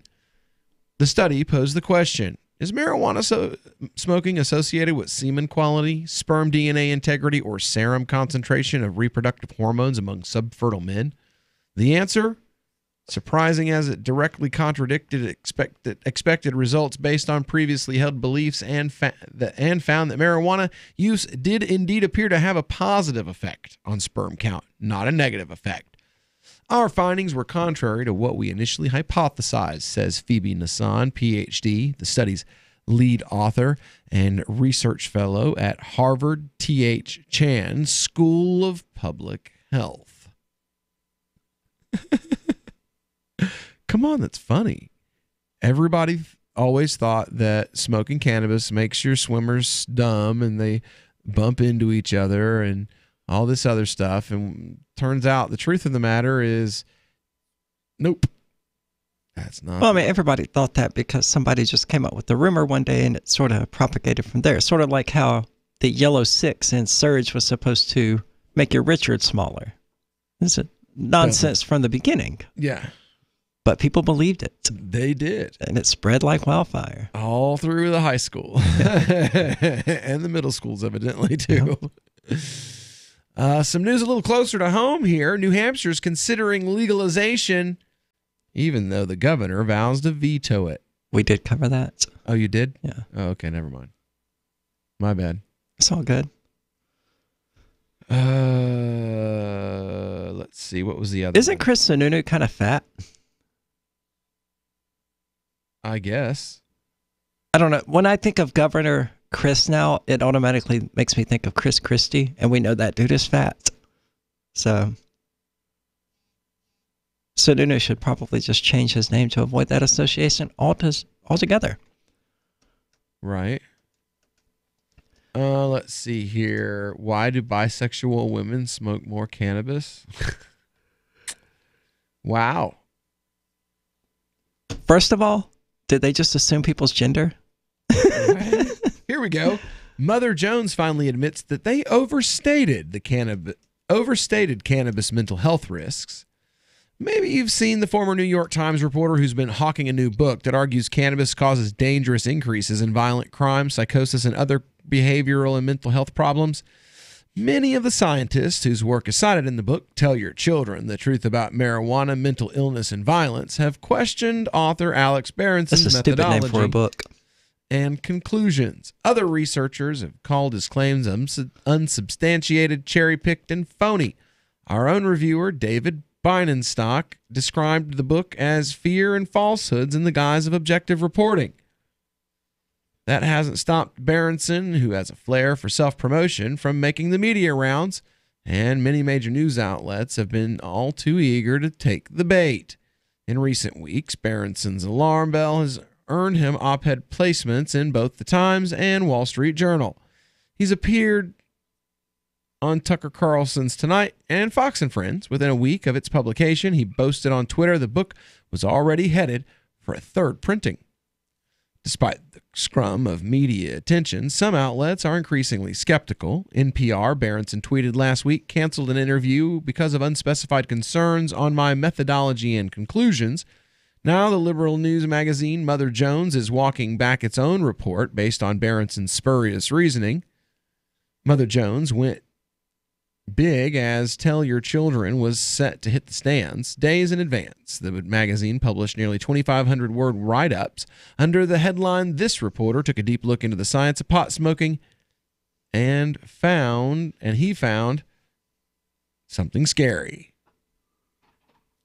So, scary, yes, but not entirely accurate. As new corrections by editors acknowledges, Mother Jones overstated the conclusions that can fairly be drawn from the data that Berenson cites, saying, an earlier version of this article overstated the connection that NASM researchers found between marijuana, bipolar disorder, and the risk of suicide, depression, and social anxiety disorder.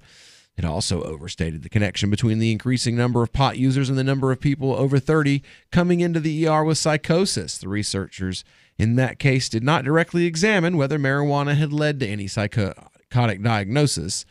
A handful of other facts and statements in the piece have been updated for accuracy. So basically, there was something making the rounds. Mother Jones took the bait and showed that they're just as willing to spread hokum on the internet as any other, And that's like pearl clutching nonsense. Oh, of course it is. It makes the white women lust after the big black genitals. Yeah, exactly. This is some like reefer madness. Mojo does its own reefer madness. So yeah, that's hilarious. So far today, we've got everything you know about pot is a lie, more than likely. All the negative things you've been told about it since you were a kid. I mean, I could have told you the whole thing about sperm counts nonsense, because there's no way my sperm count is that high. I mean, I would have speculated that it's nonsense. Yeah. I mean, Bob Marley had like 15 children. Yeah. That in itself should kind of tell you. Oh, Lord have mercy. And then Mojo, because they're like, oh, we're so progressive and wow. We're feeding the soccer moms scaremongering nonsense. This is Mother Jones, Mojo? Yeah, Mojo's Mother Jones. So I don't follow it. Mojo is like a really left wing. It's like Salon. Mother Jones is like Salon. That's pretty far left wing. Yeah. Yeah. Mojo is like Salon. Wow. Because Salon is like the most left-leaning publication I've ever read. Go read some Mother Jones. But I don't want to. They're like MoveOn.org, the magazine. I mean, intellectually, I have to find out what that side is saying. Maybe they have valid points, but I don't want to. I don't want to fill my head with articles from people about how we need to put TERFs into gulags.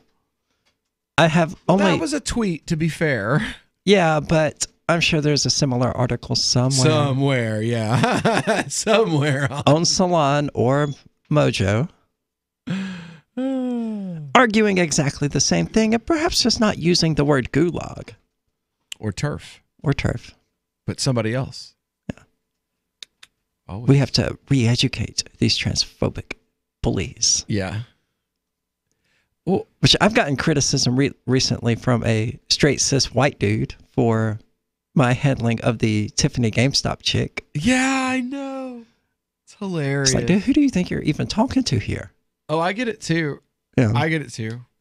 You know. It's like you're a straight cis white dude criticizing me for what I'm saying about trans issues. Why don't you shut up and sit down and let me speak for me? Isn't that what their whole narrative is? Is that if you're not a part of a specific group, you can't have an opinion or say anything about what they do, right? Well, then sit down, Sheila. You know. Well, he's certainly welcome to his opinion, but it's stupid.